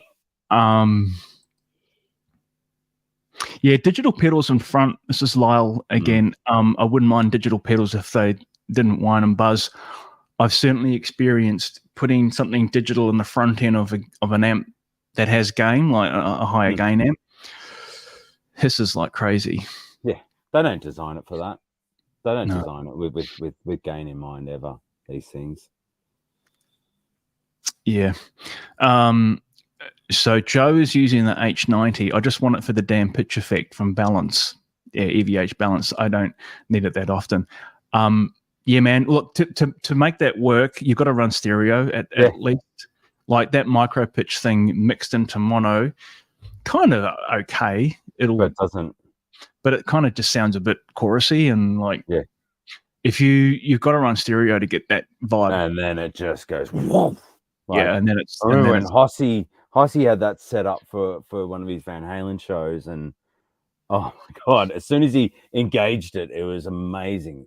It's like you jump into a swimming pool. It's beautiful. But yeah, that's what you want to do.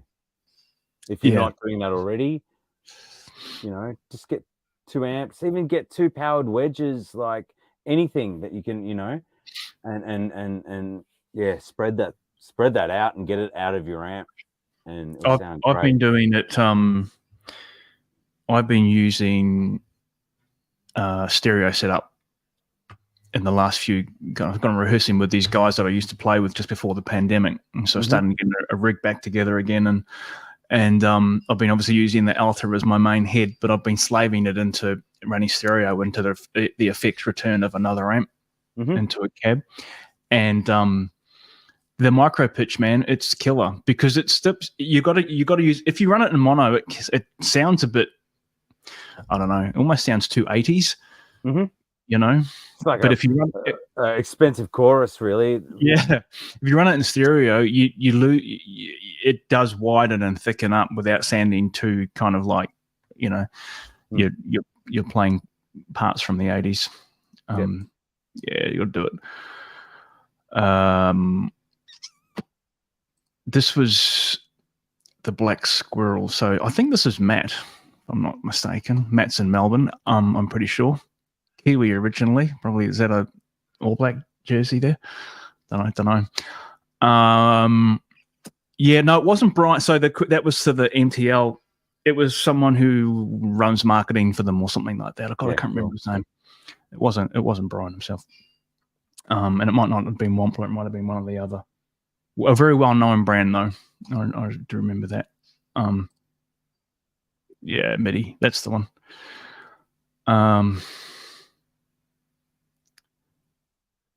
Yeah.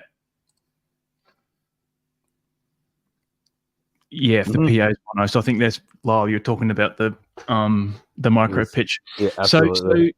So Joe, one of the I guess the other recommendation I can give you, man, with the H90, if you're only using it for micro pitch, and other than our comments about use stereo rather than mono,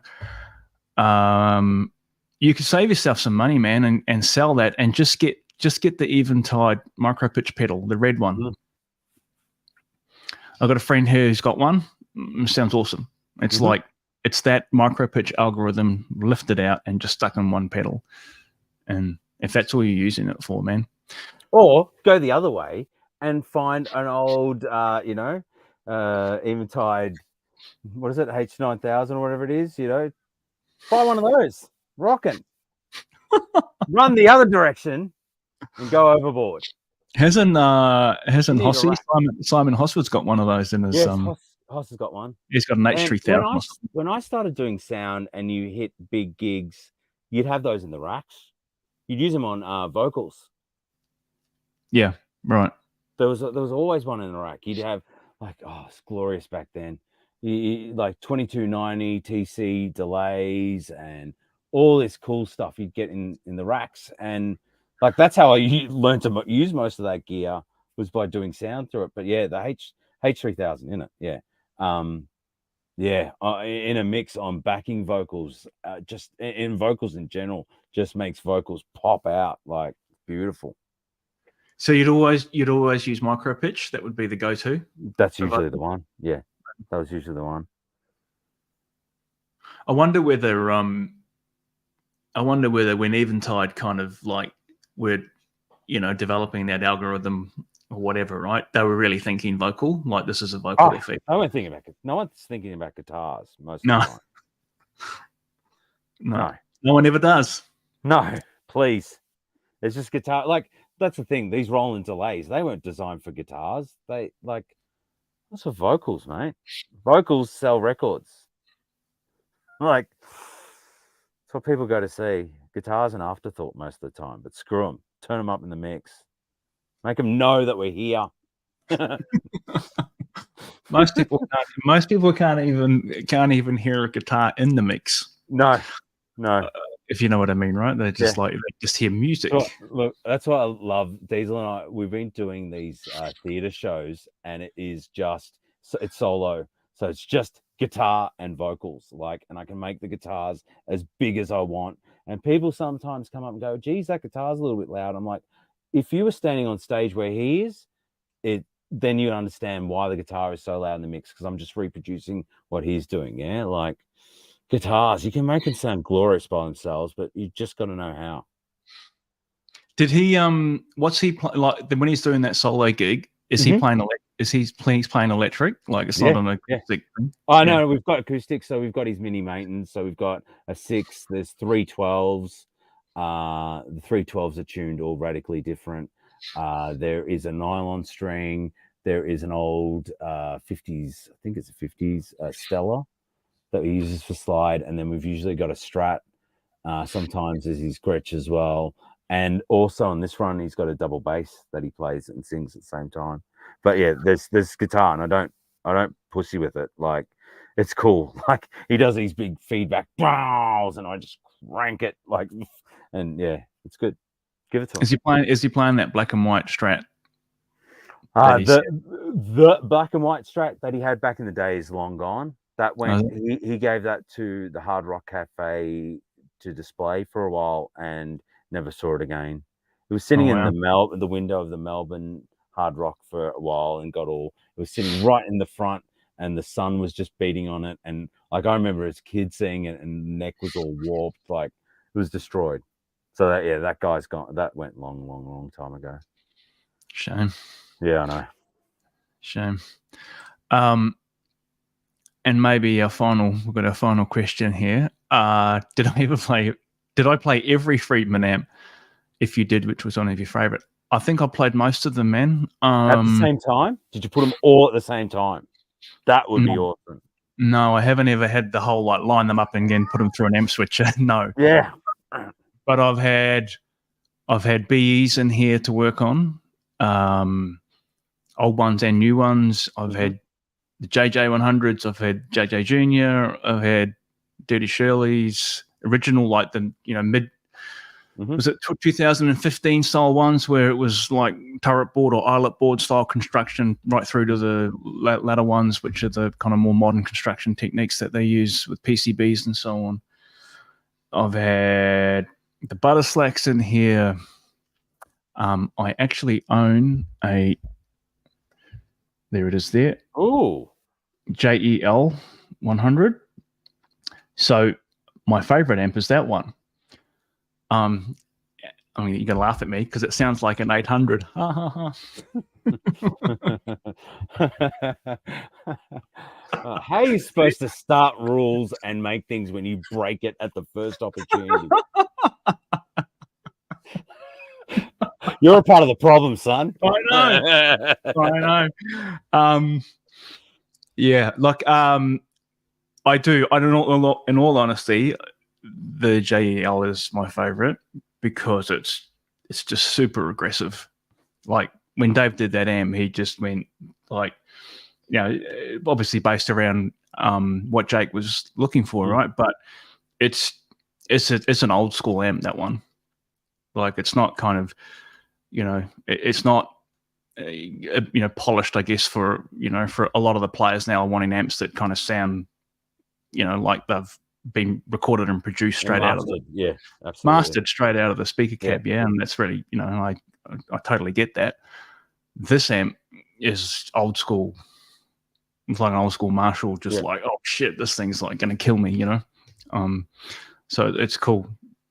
And it's just got, some modern touches on it to make it, a bit more usable in a gigging context, if you will. Not that I have gigged with that, but you got the clean channel there, or the Plexi style channel, and it's got a depth circuit in it, with the thumb knob and so on. So, and a couple of different gain modes for the 2203 style gain channel.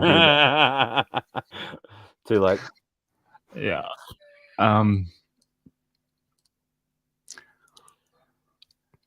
Thanks, Lyle. Man, that's lovely. It's awesome to have you here for the journey, man. That's super cool. And from Troy, tip of my tongue. That's the Diesel track. Awesome. With Leon Todd at a gig this afternoon, with both of us running into a single powered Yamaha speaker. Awesome. Well, we do use a Yamaha powered speaker as a part of his guitar rig for his his acoustic. None of his acoustic comes through wedges. I've got a wedge sitting behind him, and it goes out into that. So you're doing the same kind of thing. Well, you should hit me up one day if we're. I don't know when you were in Perth, yeah. I don't know when we're in Perth next, but yeah, just hit me up and come to the show. Yeah, you should do that, Troy. You should come to a show as well, Jason. Yeah, man. I think we're doing some stuff around Melbourne soonish. I think in October. Yeah, man. Let me know. I'm free. Come hang out. Yeah, awesome. You can come and try and play his guitars. He's like, he's heavy strings, man. Like I was always 9s and 10s and stuff. And then I started working for him, and he's like 12 to 56 standard with decent action. It's like, gets those working. Yeah, like, yeah. Malcolm Young style. Yeah. He handed his a cute little side story. He's really good mates with Dweezil Zappa. And so he went through one of the first Zappa Plays Zappas that came out here, and Vi was with him. And Dweezil knows what Mark's all about. And he's like, hey, Mark, give Uncle Steve your guitar, you know? And so Mark took it off and handed it to Vi. And Vi just put his hands around and went, oh, no, I'm an old man. I can't play that. There you go. I'll hurt myself. Like, it was pretty cute. Yeah. I bet. All right, man. We're at the awesome. 2 hours. Jesus. I bet you didn't think you'd be hanging on here for 2 hours. No. Man. Goes quick, yeah. Yeah, it really does. It's great. It goes super quick. Gear, like, yeah, it's good fun. Well, man, if you're around next Friday, we'll do the same thing again. Awesome. That'd be great. Just one last question for you, man, before we sign off. It's just come through, which was about Mark. Was Mark actually a cello player originally? Yep. No? Yeah, is that true? Yeah. He started off on cello, and that, like, he's told me many times when he started playing guitar and jumped on 10s because he was cello. So he's got these hands, man, like they are so strong. And yeah, when he jumps on something with low action, it's just you know, he can't control it. It's really funny to watch, actually. Like, he bought me one of those striped Eddie guitars when they came out, and had light strings on it, and we're playing on it, and he's just overbending. It was just like, yeah, lack of bands, like, you know, rubber bands when he was playing. It's pretty funny. But yes, cello player. Yeah, that's awesome. Brad's just saying have a good one. So, Brad, that'll be your live stream, right? 6 a.m. Oh, tomorrow. awesome. I know you started early on a Saturday. Yeah, man. What is wrong with you? 6 a.m. He's an early riser. So yeah, 6 a.m. tomorrow. I don't know what that is in Pacific time or Eastern time. I can't work that out. But it'll be mid-afternoon, I guess. Yeah. In Australian time, it's too early. Yeah, but early in the morning. So if you're at a loose end tomorrow, dial into Brad's live stream and watch him. I'll turn it on as I turn over in bed. Watch him pull apart some memes.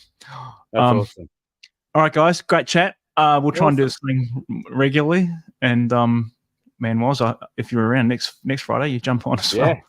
Yeah. See, if people could tolerate me again, that'd be great. Yeah. See you all. Hang on the line for a sec, man. No problems.